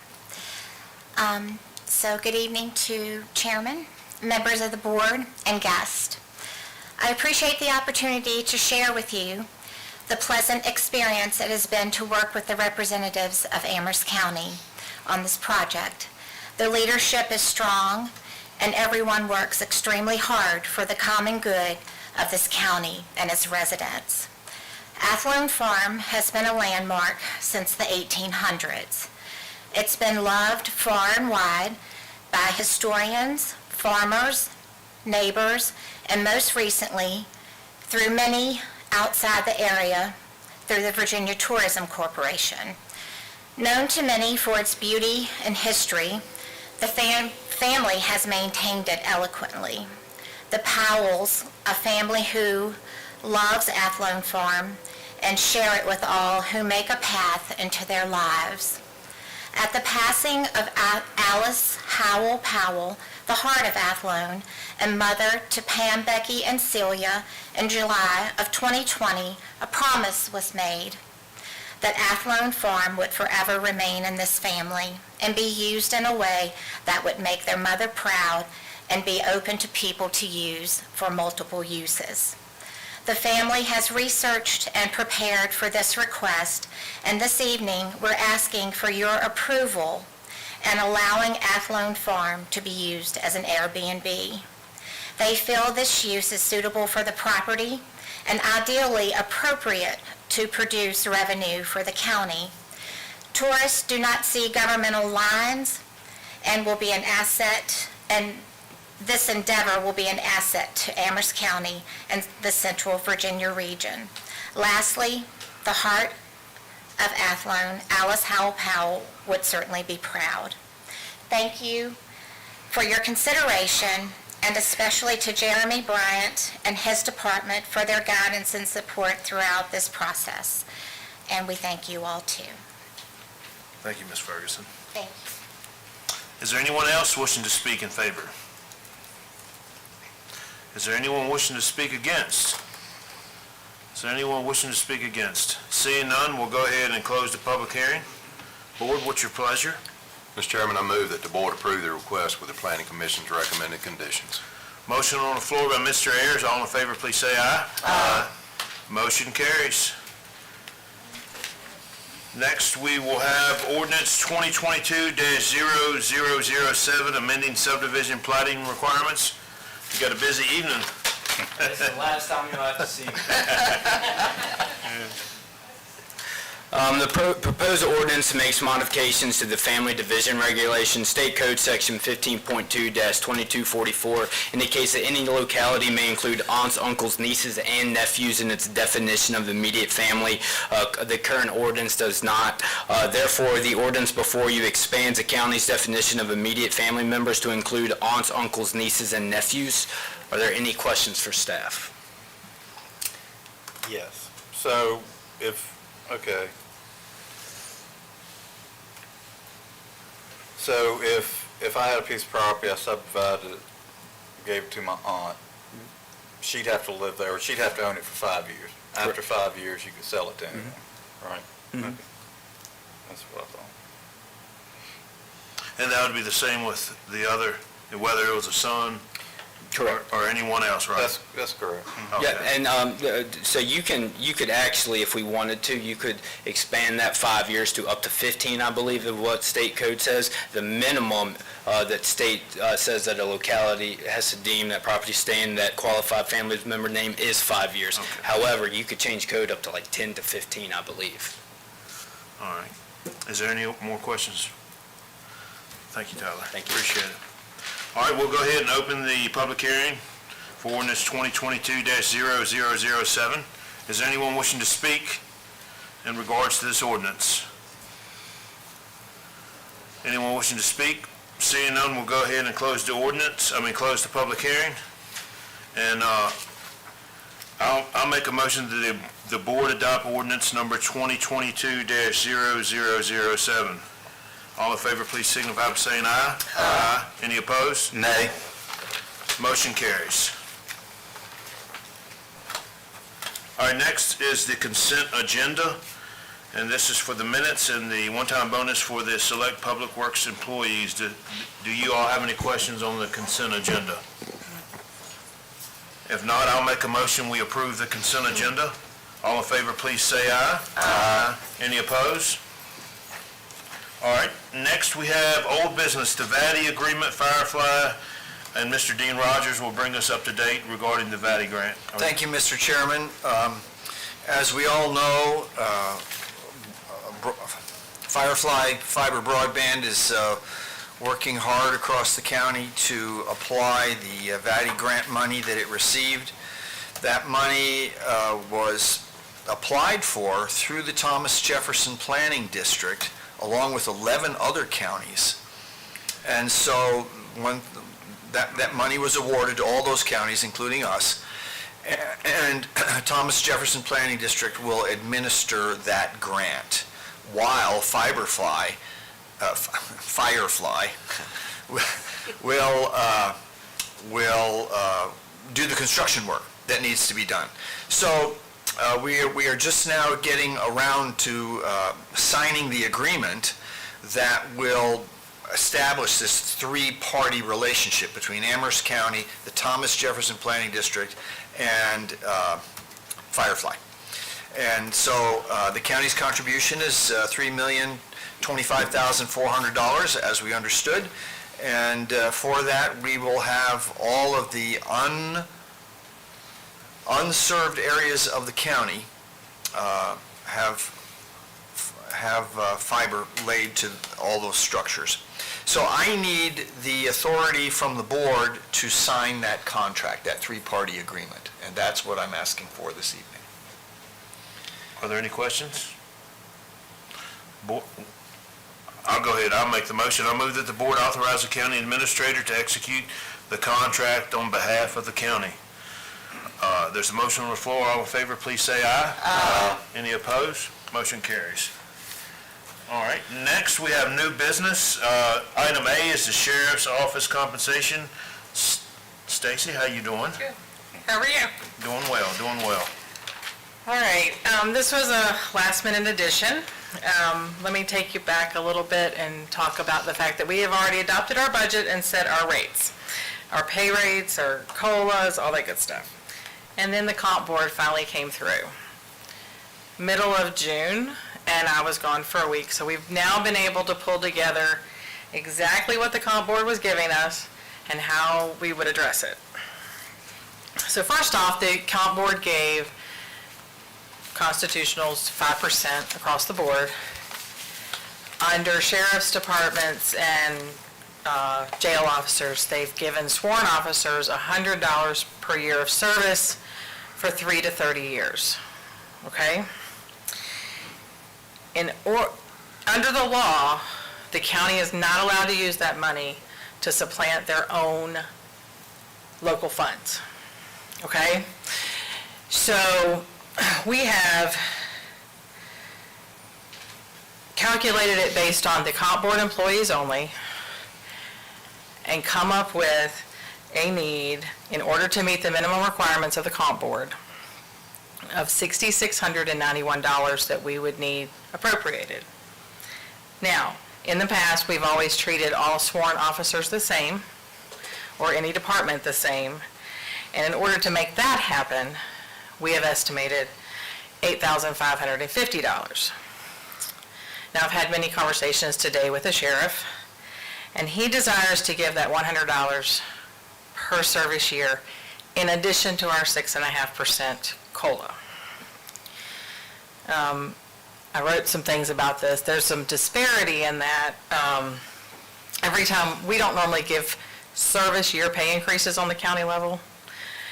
And when the compensation board does that, then we create disparity in our pay bands.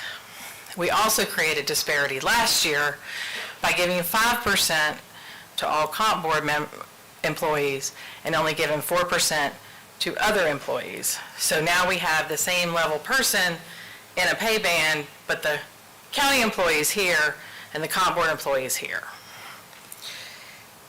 So with the 5% pay increase though, You all had already decided you'd give 6.5% no matter what. So the comp board money is saving you $91,000 and some change. The service year's increase would cost $47,000. So I'm asking you to take into consideration and decide whether you want to do the 8550, which is one motion we've written, or to use the savings of $91,000 and provide the $47,000 in $100 per year service in addition to the 6.5% COLA. I know that's a lot. So hit me, I'm open to questions at this point, and if I can't answer them, I have the sheriff and his staff here to help us work through this. Yeah, I'm kind of, this is a lot to swallow to figure out. And I wouldn't have normally brought it to you, but you don't have another meeting until July 19th. We have to do payroll before then. For July. Ms. McBride, Yes, sir. so I think you've tried to explain it. It's kind of complicated, right? So please bear with me. So the comp board said, hey, for your constitutional officers, we're approving a 5% raise, and they're sending us money For that. right? Well, we said we're going to give all employees a 6.5%. Yes, sir. So for the comp board employees, it's really we're only paying 1.5%. Correct. Okay, so we'll set that aside, okay? Okay. In addition to that, they said to deal with compression, I believe that's what it's for. I saw it on the news tonight, I think. Yep. They're for between 3 years of service and 30 years of service, they're saying $100 a year. Correct. Right? And that supposedly will, kind of bring the longer-term employees up a little bit higher than somebody that has just been hired into a position, all right? So, is that money coming in from the state also? It will. Okay. Cool. So what my question is out of all those nice numbers you gave us, how much will it cost us to do the compression, $100 a year between 3 and 30, for the non-comp board sheriff employee? I'm going to give you an estimate because I don't have my spreadsheet in front of me, but I believe it's around $10,000. Okay. Around. Mm-hmm. Okay. Ms. McBride, you had, like you were getting ready to say, but. What was that but you were getting ready to start on? I was just going to say, but the letter of the law is that we have to use that money, we can only use that money for a pay increase. So that's why we started out with, okay, we have the 5%, we have the compression, but we have a 6.5 over here. So we have a few employees that we would have to add an additional amount to the 6.5, and that's where we started with that first calculation. Instead of adding it on top of the 6.5, because by the letter of the law, the way it's written since 2017, is that the only thing the county can't do with that money is use it to supplant their current local funding for salaries. Yeah, I mean, I understand, but... I'm just trying to make sure you understand where I got that those first couple numbers. Well, we already said we're doing a 6.5%. That's correct. Train left the station. Done. Everybody's looking forward to that. Great. So now we're just dealing with the compression issue. In that department. In just that department. Yes, sir. Which I think... And only on sworn officers. Which I think, and let me be very clear to all you people out there, is, and I've said this before, I think we need to look at our public safety pay across the board, too. I've said that, and I think you've got a study coming to us in, is it August? Or am I dreaming that? No, it's August. Okay, all right. So, I guess where I'm at, I would, if it's $10,000 to do the other sworn officers, I mean, the ones that aren't comp board, I would be comfortable with that. But at some point, we have to say, as a county, we've dealt with compression, right? We're not dealing with compression again, okay? This is how we're dealing with it at $100 a year. We try really hard to do that. It does build back up. Yeah, because I know in the past, we've dealt with compression before in the We've tried. sheriff's office. This is a lot less than what we've done in the past, so we're getting a little better at keeping it spread out. But you have, I'm just gonna say for the sheriff, he has no control over when people come and leave and what he's got to pay them in order to get them in the door sometimes. And that creates some of that compression. As far as, you might have somebody that's been working for you for 10 years, but in order to get that person outside to come in, they may be butting up against each other even though they haven't been here for very long. So you're also saying, though, this is going to throw a monkey wrench into our county employees, so to speak, with... Yes, sir. We've already got a lot of those, and hopefully we'll be able to clarify those in August. All right. But there are a lot of those, and this is just going to make it worse. You're right, but you're also leaving state money on the table, right? No, we wouldn't leave it on the table. Well, where would the compression money go? It would go in to offset the 6.5, which is, by the letter of the law, you can do that. So the 90, let's see here, so the 47,000, would that include that 10,000? It would not? Oh, It would, yeah. Okay. I've got two spreadsheets, one with and one without, and if I remember correctly, they're around $10,000 difference in those two columns, Okay. with or without the ones that are on the comp board. So what do you see that, I mean, law enforcement's one thing, EMS is one thing, our dispatchers is one, all of them are a unit that takes care of all of us. What do you see, and when you start creating disparities, however, even if you're working the best you can not to do that, it causes problems. It does. It truly does. What is the fix to that? Because each of these individuals are part of the system, as I said, that takes care of us, and we need to look at it across the board. We are planning as a staff to bring you a salary study comparison to your board retreat in August and discuss all of the positions that are off-market across the county. And then there are some that I'm sure you guys will want to discuss too, but that is the best way to address it, is to look at them all at the same time. I mean, that's me. I'm open to help all of them. But do we do it all at one time, or do we do it piecemeal, and some are getting it now, and some may get it later? Because when we make that decision here tonight, the others will say, well, we got to wait, we don't know what's going to happen. And that creates problems. Yeah, I think, I can remember, was it last year, I believe, we upped the pay for our EMTs and our sheriff's deputies, was it last budget? And we're already seeing issues with that already, of course, inflation and everything else. Well, where they got to the top, they've now moved to the bottom. Yeah, so... It's cycles just like that. I think we should do what we can to help our people, and, now, because, I mean, they do a hard job. A lot of people don't want to do it. You're dealing with society's ills a lot of the time. So I'm fine with actually moving forward and doing the $47,000 out of the $91,000 savings created by the compensation board. All right. I'm good with it. Well, I'll go ahead, I'll move that the board direct staff to use $47,000 out of the $91,000 savings created by the compensation board funding to fund the $100 per year service increases for the sheriff's sworn officers. Motion on the floor, all in favor, please say aye. Aye. Any opposed? Motion carries. Okay, your turn.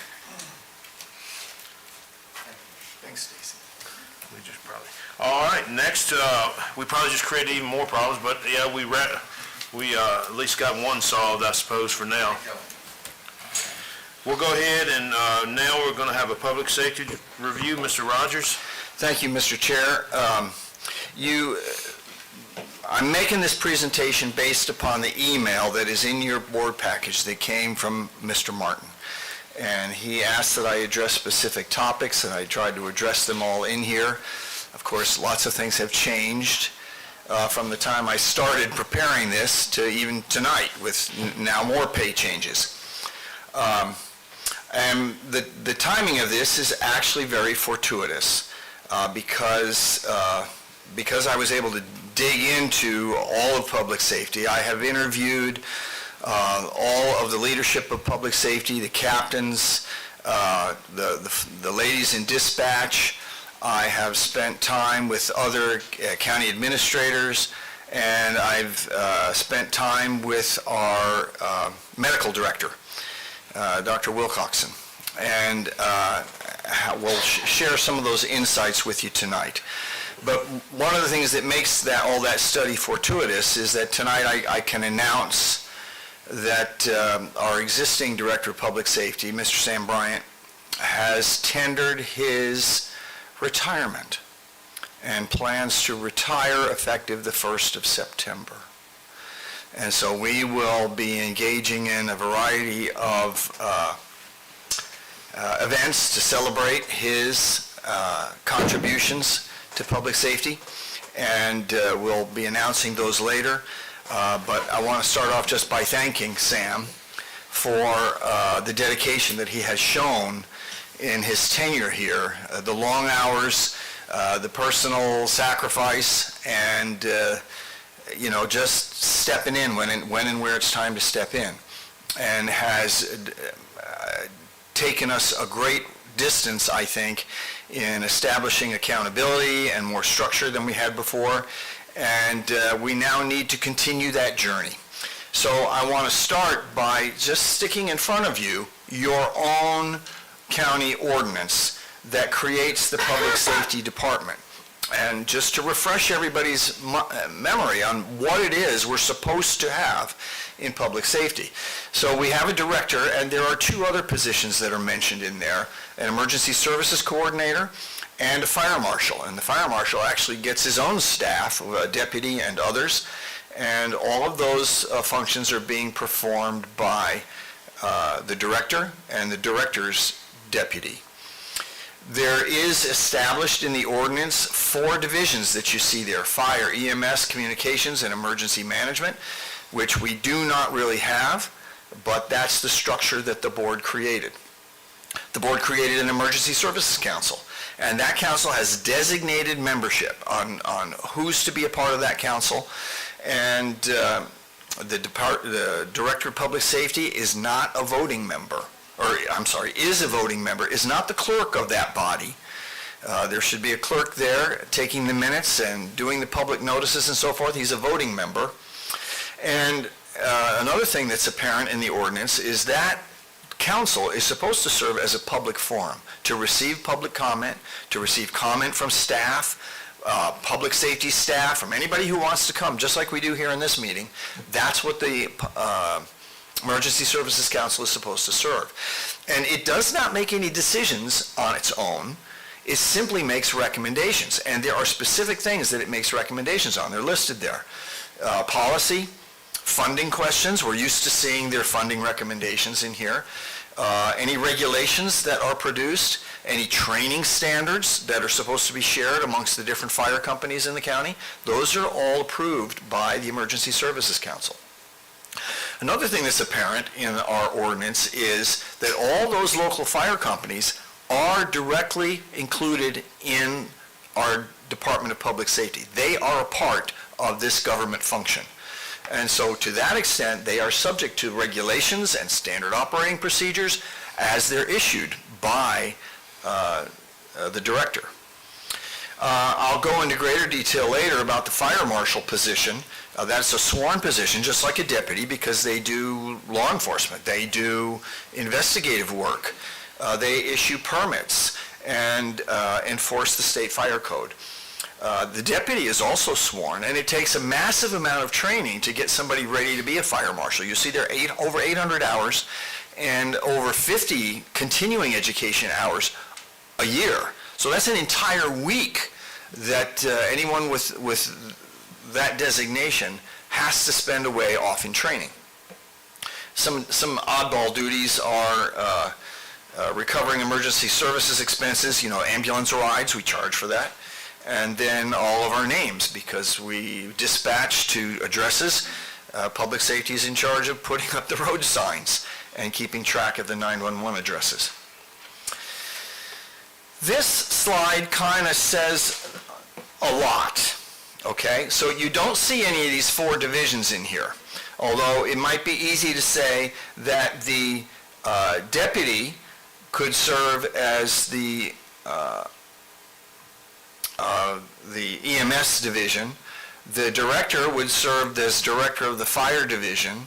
The dispatch supervisor could be the emergency services coordinator division.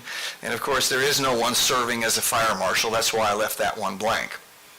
But this is the structure that we have. And everything that you see in here, at least in the name blocks that's red, is currently vacant. So there are presently 4 vacant positions in dispatch. There are 9 positions in EMS that are vacant, and 1 captain position. Okay, now, all of this is in flux. There's a constant process of interviews. Like right now, we have 5 people for this captain position. There are 5 applicants about to be interviewed. We just hired a couple into the dispatchers, and there are interviews set up for this, for other EMTs. That's how it is constantly. You see the 3 positions down at the bottom of the screen. Those are all individuals deployed with the National Guard. We don't expect them back until September. We can't fill their position. We have to hold it open for them. And so when they come back in September, they'll want to take some leave with their family before they come, so we don't expect them back until October or so. And so what you see here is the staffing that is needed for 4 stations, okay? It shows that we need 27 just on a day-to-day basis, and we only have 18. So I'll go into this in greater detail. Also, we have people as dispatchers that are serving, and everyone has to serve multiple shifts. And you should be able to see here that there are not enough people for people to take time off. There's not enough time. You can't get sick. You can't take vacation. You can't go off for training because there is no one to cover for you. So we have an overtime budget, and we have a part-time budget to try to cover for that. But even that has been straining the whole system for some time. Here's currently we have 4 stations. Now, the Elon station is not yet online. That was one of your questions, Mr. Martin, and I'll get into the status of that. But if you have 4 stations, and there are 2 EMTs in each of these ambulances on duty, and for that entire shift, there is 1 captain, all right? That's where we get 2 EMTs per station, plus a shift captain is 9 EMTs per shift. So to cover 24 hours, we do 24 hours on, 24 and 48s. That's going to take 27 people, fully staffed. And we simply don't have that, and we haven't had that for a long time, and that's causing a great deal of strain in the system. As I interviewed everybody, I found that there is not much dissatisfaction with our salaries and our pay. We are still, at least with regard to the other counties, we are at the top of the pay scale, and our employees all realize that. And so there's not a great deal of dissatisfaction with their pay at the moment. I learned from the Director of Medical Services that I think because of that reason, we're down 30%. We should have 27, we only have 18, so we're down 30%. She informed me that the other counties are down even more. So while it's bad, the other counties have it worse. And that doesn't solve our problems, but it does put it in perspective. And that we are doing what we can to alleviate that situation. Okay, so even with that level of staffing, This here shows our EMS call responses. You can see that 98% are responded to by our career staff.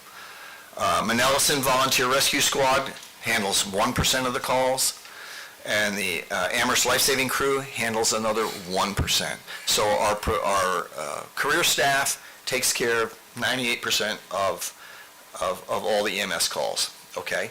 Now, where do the EMS calls come from? So first due means, based upon the location, the dispatcher will dispatch a crew from one of these three locations. Okay? Manelison, Amherst, or Peddler, the area. And so you can see over here, this number down here, 8254, do I have that right? No, 4805. 4805 is the total of all the calls in 2021. 2022 is not closed out yet. So from 2021, all of the calls totaled up 4,800 calls. Okay, and for the year before, 41, and in 2019, 44. And then you can see where those calls break out, but we've broken them out by percentage-wise. 60% of all the calls are down in the Manelison area. Okay? And Amherst has the next biggest share, and Peddler, of course, has the smallest. Here are the first due calls just for our fire departments, okay, our fire companies. Pretty close to the same numbers, almost 60% for Manelison, a little over 30% for Amherst, and then Peddler not 8% but 7%, okay? And so you can see here 685. 685 is the total number of fire calls that were dealt with in 2021. That are volunteers for the most part. We only have one professional or one career firefighter on staff. I guess I didn't mention that, did I? Up here with regard to staff. This position here in red is our one full-time firefighter that's assigned at the Amherst station. Okay, and I'm going to address that position here shortly on how that works. All right, average EMS response times. Now, it's important to keep in mind the percentages. Remember, ACPS staff is covering 98% of all the calls, and they're doing it within the 14 to 17 minute Department of Health benchmark that's been established for our county. Okay, we promised to try to get the calls within 14 to 17 minutes. 98% of those calls in 2021 were done in under 14 minutes. Okay? How is Amherst doing? Amherst got to cover a lot of wide open area here in the northern end of the county, and it's a bit slower, but that's only 1% of our calls. So is that the volunteers? Yes, sir. Volunteers? Yes, sir. All right. The 1% of the volunteer calls, those are their time frames. Same thing with Manelison volunteers on the bottom row. Those are their time frames. Okay? Now, they clearly have shorter time frames because the population density. People live closer together. Their station is right there in the middle of everything, so one would expect that. Amherst often has a lot further to go. But you're talking about 1% of the call volume. Exactly. Okay. Here's how many calls. And, I couldn't quite figure out how to put, 31,798 calls over the course of the year in perspective. So I thought, calls per hour, 3.6 calls per hour. Well, they don't come in 3 or 4 one call every 15 minutes. They come in at certain times of the day and certain days of the week, and they all come in at the same time. And so the dispatchers have to deal with them as they come in. But that's how they average out. It gives you a basis of comparison between 2019 and 2020, 2021. What's the difference? Why did it go down a little bit? Experience has shown that fewer people called for an ambulance because of COVID. They didn't want to go to the hospital. And there weren't as many of the maintenance, give me a lift to the emergency room kind of calls that have been increasing over time. Okay, so these are all call types to 911. You wanted to know the status of the Elon station. We are on, you can see there the list of work that's completed, the things that are yet done. Over there on the still need list, that equipment has all been ordered. We're waiting for it to be delivered, and it'll be installed, and we can stand up that station. That will create some challenges whether we want to go into the whole system and create Elon as a separate dispatch location. Remember, we kept track of, when a call comes in, the dispatcher's got to decide who's got to respond to that, and the hierarchy is set up automatically in the system to call up the name. So do we want to add Elon in? That'll be rather expensive and time-consuming to build that into all of our software, and we'll have to figure that out. But for the most part, because 60% of the calls come from an Ellison, that's probably where Elon's going to spend most of its time. Down there. You gave us funding to stand that station up, and we're still within budget. I provide these lists just to show you the age of our equipment and when we expect to replace it. This is all built into the capital improvement plan. There's not much I want to say about this other than the fact that we keep track of it, and we keep it in front of you in terms of the CIP. Now, I wanted to show you, in our county ordinance, these are the responsibilities of the fire marshal, okay? And in the last year, we had to investigate 62 fires to determine the cause, write up a report, interview the witnesses, track the witnesses down, issue the reports to the state and to insurance companies, and so that works out to what? About one a week, a little bit more than one a week throughout the year. And anytime any of these other types of incidents occur, whether with hazardous material, there's a fatality and injury, government facilities, losses exceeding $25,000, the fire marshal has got to step in. Hopefully he can determine very quickly the cause of the fire, but if not, the investigation gets opened and on it goes. So there you see the list of all the different things he is legally required to conduct an investigation. On top of that, the fire marshal is also required to enforce the fire code. So he's got to inspect all the school buildings once a year, daycare facilities, jails, hotels, restaurants, libraries, museums, dormitories, that's Sweetbriar College, and factories. Now the state does group homes and retirement homes, but they often ask for us local assistance to get that done. The fire marshal is issuing permits for all those things that you see there.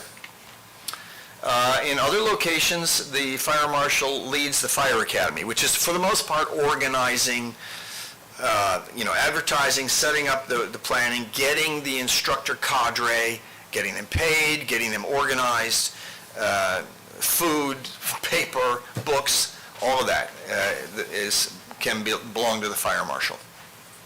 Now, you also know on the Planning Commission there's the Development Review Committee.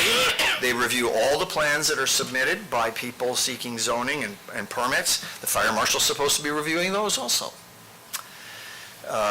And applying the fire code. If there's any new commercial and high-density residential construction, he has to physically inspect it, just the way Nate Young inspects construction sites. So he's got to go to the site.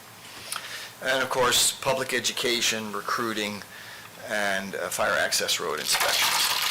So I wanted you to be aware that those are responsibilities that are currently being carried out by the Director of Public Safety in addition to all of his full-time duties, which of course spreads him very thin, just like everybody else on the staff. Clearly, I'm making the point that there's not enough people. So what do we do to get more people? Our volunteer firefighters get an annual $500 incentive.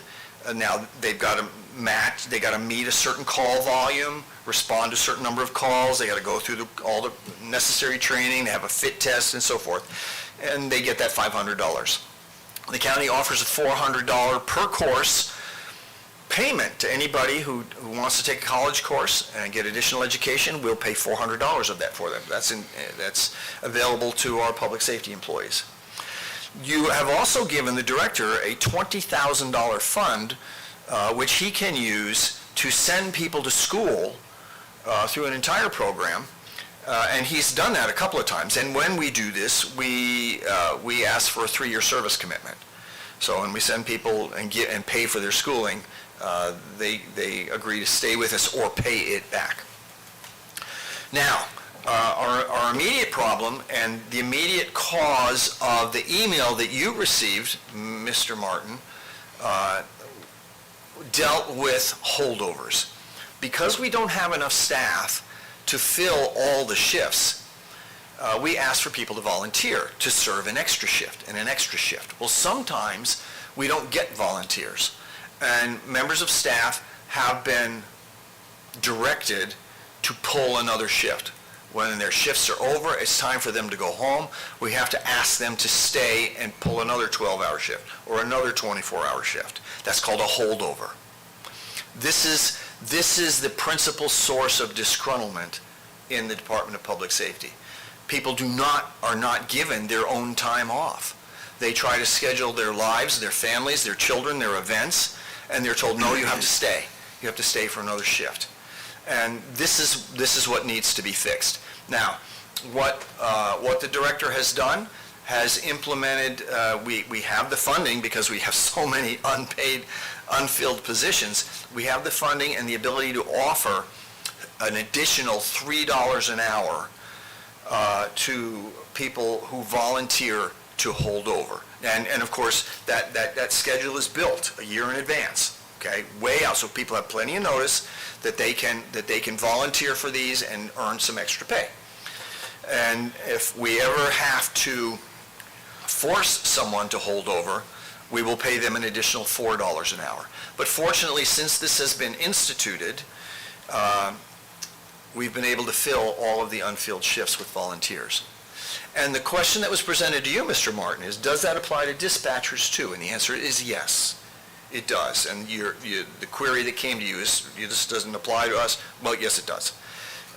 And that was all being instituted. Okay, so in addition to those incentives, we also offer certification bonuses now. These are only for full-time employees, but you have to maintain a certain level of licensing and certification and training and so forth, and there you can see the amounts that we offer for each level. That's a once-a-year bonus in that total amount, and you can see there in parentheses the number of people on staff that are receiving those amounts. Okay. All right, so the particular challenges that we have to face is clearly inadequate staffing to meet the current workload.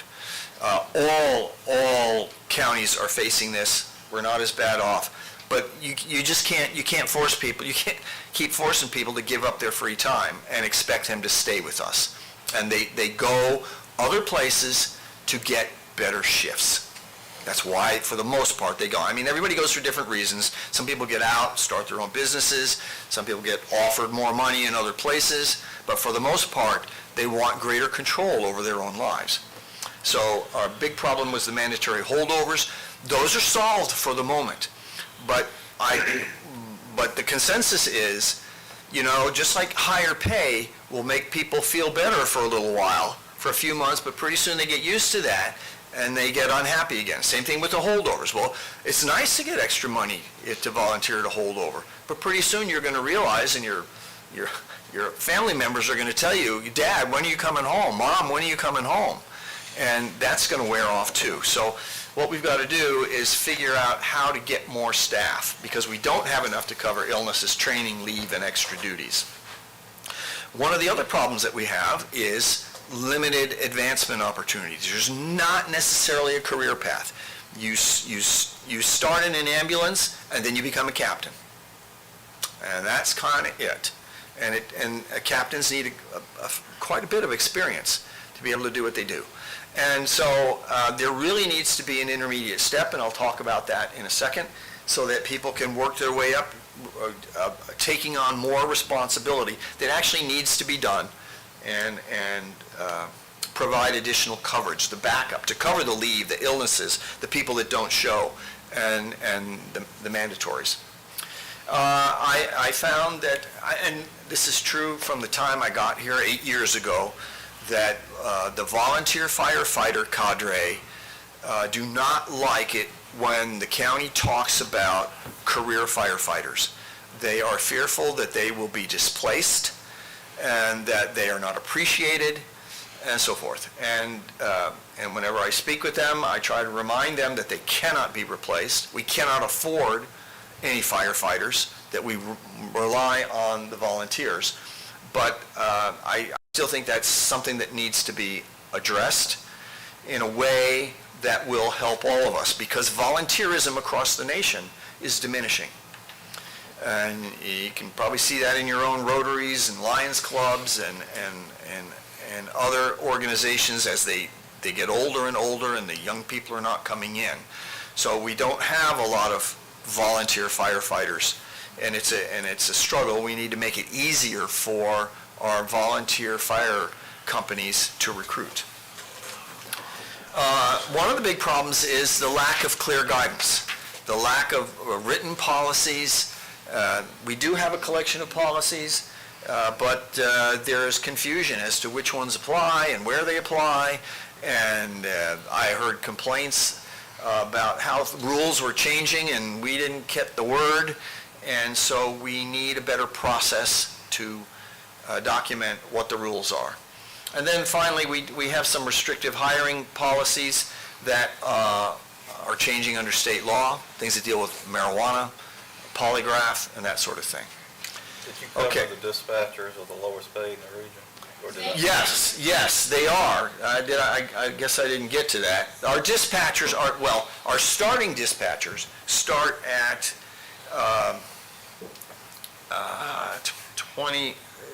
$14.75 an hour. That's what you start at. No other county in the region starts their trainees that low, okay? Now, the pay range, based upon seniority, ranges between $14 and $28 an hour, $28.50. And so there's quite a range in between. But if we're going to recruit, we need to get our starting pay up. Okay. So those are some of the challenges. All right, so now I'm going to address the changes I think that need to be made in EMS, in dispatch, and with the firefighters. The things that you see in blue there are already done. All right, we've already put that into place, okay? So the bonus pay for holdover volunteers, I've already authorized the hiring of 18-year-olds. We've cleared that with insurance and the law. The EMS communities all talk to each other through Facebook, and we haven't had our own EMS Facebook page. And so I've authorized that, they've set that up, and that's a very important recruiting tool, because when recruits are searching around for places of employment, they want to look at the internal culture and they want to see what's going on, and that's one of the places that they look. And we haven't had that, and now we do. Polygraph testing, I've made that discretionary. The hiring person, generally the director, can delve into what was failed on the polygraph and why. A polygraph is an excellent tool to get a confession, but not necessarily just to determine someone's character. And so I've given him more discretion with regard to hiring in that regard. The first item on there, authorized cross-volunteering, I'm not going to talk about that. That's something I was trying to do, but our county attorney says that idea won't work. So that's in all the different areas, and we can't do it. Before you go from there, Okay. I personally disagree with the county attorney. I'd like for us to talk about all of these at our board retreat. So that would be great. It's risk versus reward. It's a matter of how much risk the board is willing to take, and that's our decision. Yep. I appreciate your thoughts, and your job is to try and keep us out of trouble. Our job is to determine how much trouble we want to get into, right? So I think I agree. Like to talk about. Sure. I'd like to talk about all of this at the retreat. Of course. I'm trying to go as quick as I can because there's a lot here. Thank you for doing this. Yeah. Okay, so state law is changing with regard to marijuana use. You can't use that any longer as a discriminator in hiring, and so we won't. And that should help us with hiring. Policies. I have already begun collecting the policies that exist in the Department of Public Safety, and we are translating them into county regulations where they'll be compiled and shared, and they can be, it can be the living document that it's supposed to be. As we grow, it'll be a place where people can find the rules that apply and the policies that apply, including for the volunteer fire departments. I believe that we need to create lieutenant positions. Each captain running a shift of 4 ambulances and a crew of 8 needs a lieutenant. That lieutenant can serve as a buffer for staff shortages. That lieutenant can take on extra projects. That lieutenant can be given extra responsibility. A lieutenant can conduct training events during that shift. There's a lot of things that lieutenant can do. It provides a career path. It provides us a buffer. We need to get over 27 people just to cover the shifts. This is a way to do that with three extra lieutenants. Okay? Now, how do we do that? You're going to see that in the supplemental budget in the next budget cycle. Unless you can authorize that sooner, and then we can find those people. I'm not sure we can wait till the supplemental budget. Okay. Well, that would be fine. And we'll bring before you the sources of revenue that we do have to work with. I would like us ultimately, if we can, to get to 24/72 shifts. 24 on, 72 off. We'll have to see how we can do that. It may take some extra people, but that would then make this locality the premier locality in the EMT world, at least for people that are looking for time off.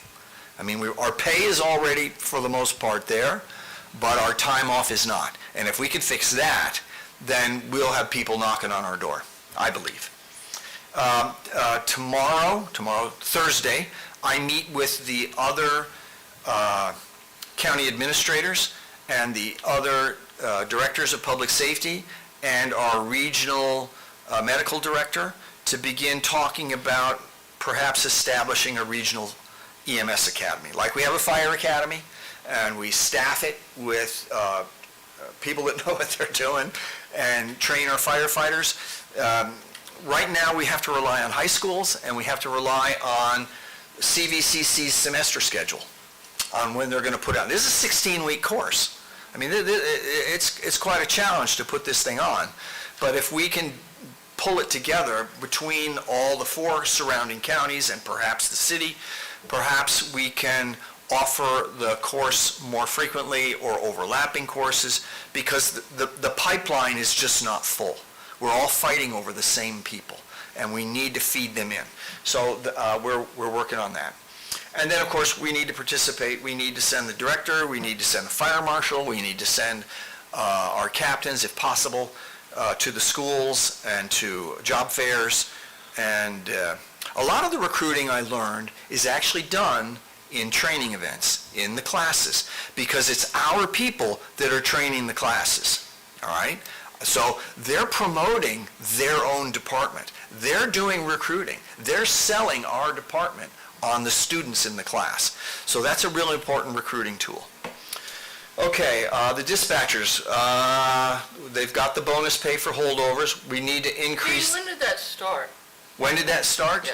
Yeah. A week, 2 ago? A month? June 1st? June 1st? You know, I mean, these are problems that have existed for a long time. You can see this 2013 strategic assessment down there in the corner. A lot of these things I'm talking about were identified in 2013 that needed doing.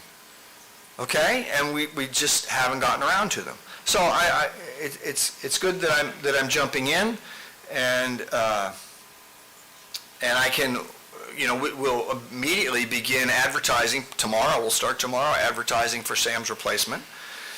He's got an excellent team. We have some excellent internal candidates. I would expect us to get some excellent external candidates. And so these are things that the new guy or gal's going to have to respond to me about. and we keep these things going. Okay, so the dispatchers need higher starting pay. I'm going to propose that the supervisor be converted to Emergency Operations Center Coordinator, that those duties be added to that position. We don't have an Emergency Ops Coordinator. I mean, you have the on-scene, but when you have an Emergency Operations Center, someone's got to be there running that center. And I think our head dispatcher needs to be trained to do that and expected to do that and begin setting up and running that center. Are there different levels within dispatch? Not presently, no. Not presently. Other than the supervisor and So the staff. you're a dispatcher or you're a supervisor? That's correct. That's Okay, correct. so- Okay, so we're talking about creating a whole new set of responsibilities. Okay? And again, they have the same problem. You know, what are the rules that apply to us? Let's write them down, and let's be able to have them in a place where we can point to them. With regard to our volunteer firefighters, this is something we need to offer up more training for them. I think they enjoy training, they like training, they want more training. We need to offer more to them, and I'm not sure how we do that, but and then at some levels, we need to mandate specific types of training, especially leadership training for the fire chiefs. Sometimes they just win a popularity contest, and they could use some leadership training. One thing I want to change is, remember our one career firefighter? That career firefighter reports to the Director of Public Safety, yet he's stationed at the firehouse, and he's supposed to be there to supplement them. I would like to put such a person in each of the firehouses, as the chiefs are willing to accept them, but I want them to report to the fire company chief, not to the Director of Public Safety. My suggestion is that we simply supplement their staff. We give them a full-time employee that will report to the chief and do what the chief thinks needs doing, and can be there during the day and will do as the chief asks to supplement his own staff. I'm hoping that might, because that will give an opportunity for any volunteer that wants to go professional and stay here, it gives them a place to go. And I'm hoping that might also help affect the culture of working with career staff, because they will be seen as the employees of that particular fire company. Cross-training we'll talk about, and then allowing our companies to do their respond to reciprocal fire calls, and again, capture policies into regulations. I'm done talking. Any comments? We can bring up a lot of this in our retreat. A lot of the retreat this year will be about metrics, establishing metrics, and we're going to revisit your goals. You know, we're up to 8 goals now. I think we need to pare that down to what you really want us to focus on and give us some metrics that you want us to meet. And we're doing that internally with our departments. And of course, we can take on public safety also, and salaries, we'll take that on also in the retreat. All right. Are there any questions for Mr. Rogers right now? I'll say, Mr. Rogers, thank you for putting this together. I know it was a lot of work on your part. I appreciate everyone that participated in it. I think as a board, we should revisit these things and kind of prioritize which ones we think will get the most impact from implementing, regardless of what the county attorney says. But anyway, we'll listen to you, okay? I read the same cases and came to different conclusions, so I'm with you. Thank you. So yeah, I appreciate you putting it together. I think there's some things that require kind of immediate attention. Pay for dispatch is one of them. Right. I mean, that's kind of. And we can put that in front of you with all the other pay, that will be part of all the other pay that you just referred to tonight. I will attest, our people work very hard, and they're running, our dispatchers, they just don't deal with EMS and fire. They're dealing with law enforcement and animal complaints and Lord knows what else. And people who don't know who to call. Right. And, our EMS staff, the first two calls doesn't really tell the tale. None of them are sitting still. They're going wide open pretty much 24/7 hours, 24/7 a day. So, yeah, I would like to sit down and kind of prioritize these things in August, so. Okay, I will get out of this. If you guys agree to that. So, All right. Thank you, Mr. Rogers, again. Matter of fact, I think you can stay up there because now we have the EDA financing for the multi-tenant building. I don't think Ms. Hanson's here. That's right, I've got this. So the EDA is asking for the board to sign an agreement whereby, the EDA needs $1.25 million to build their multi-tenant building.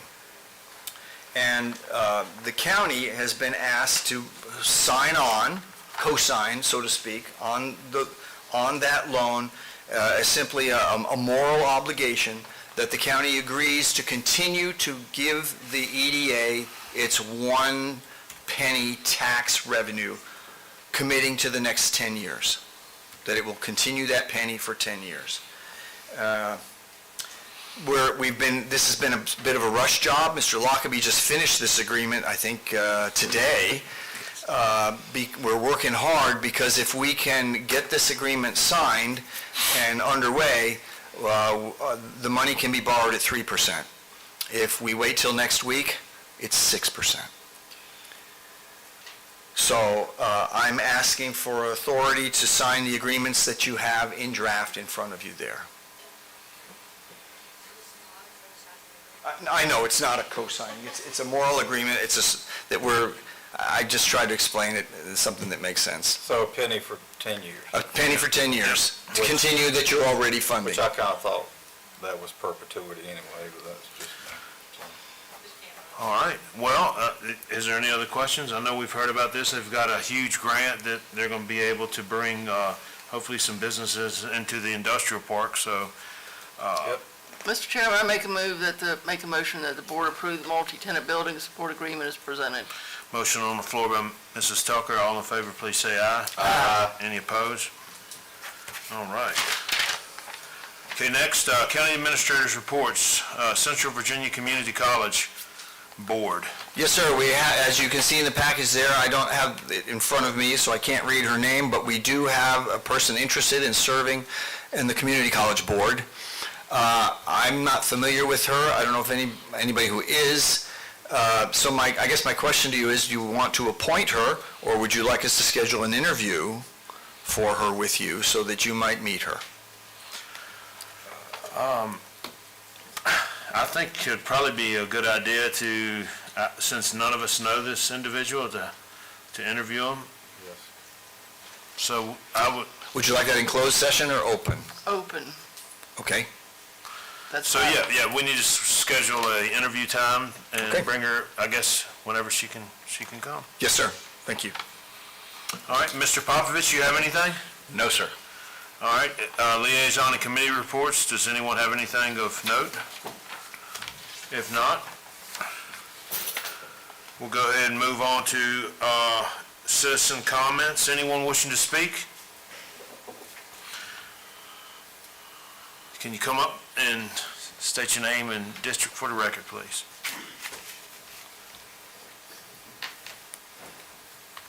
Good evening. My name's Alec Brebner. I live at 3226 Rivermont Avenue in Lynchburg. I'm sorry that I'm not in any of your districts. I am the new Central Virginia Planning District Commission Executive Director, and I've had the opportunity to meet Supervisor Wade and appreciate the opportunity to come and speak in front of the rest of you this evening. I look forward to working with you. I've just relocated to the area from Petersburg, where I was the Executive Director of the PDC there. As you might know, PDCs are involved in regional economic development planning, regional transportation planning, and regional environmental planning.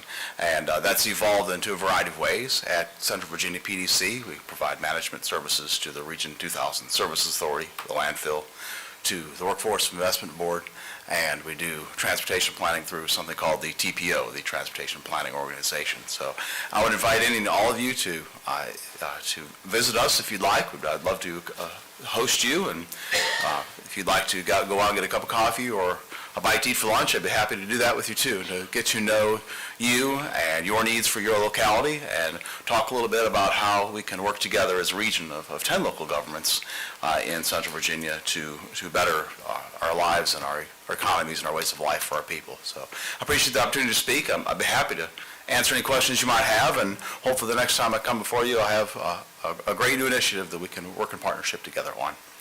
Alec replaced Gary Christie. Well, welcome to the region. Appreciate you standing here tonight. You have a lot of endurance, obviously. So you stuck it out. We appreciate that. Thank you for coming to the board meeting and speaking with us. So congratulations on your new position, and I'm sure we'll be working with you in the future. Yes, sir. Thanks so much. I'm originally from Dinwiddie County, so welcome to God's country. Thank you. It's better than where you came from. Yes, ma'am. All right. Anyone else wishing to speak? Seeing none, we'll go ahead and close citizen comments. Matters for members of the board. Mr. Wade? Nothing further? Mrs. Tucker? I don't have anything. Mr. Ayers? Nothing, sir. Mr. Martin? No, sir. All right. I have nothing either. I'll entertain a motion to adjourn. So moved. Motion on the floor. All in favor, please say aye.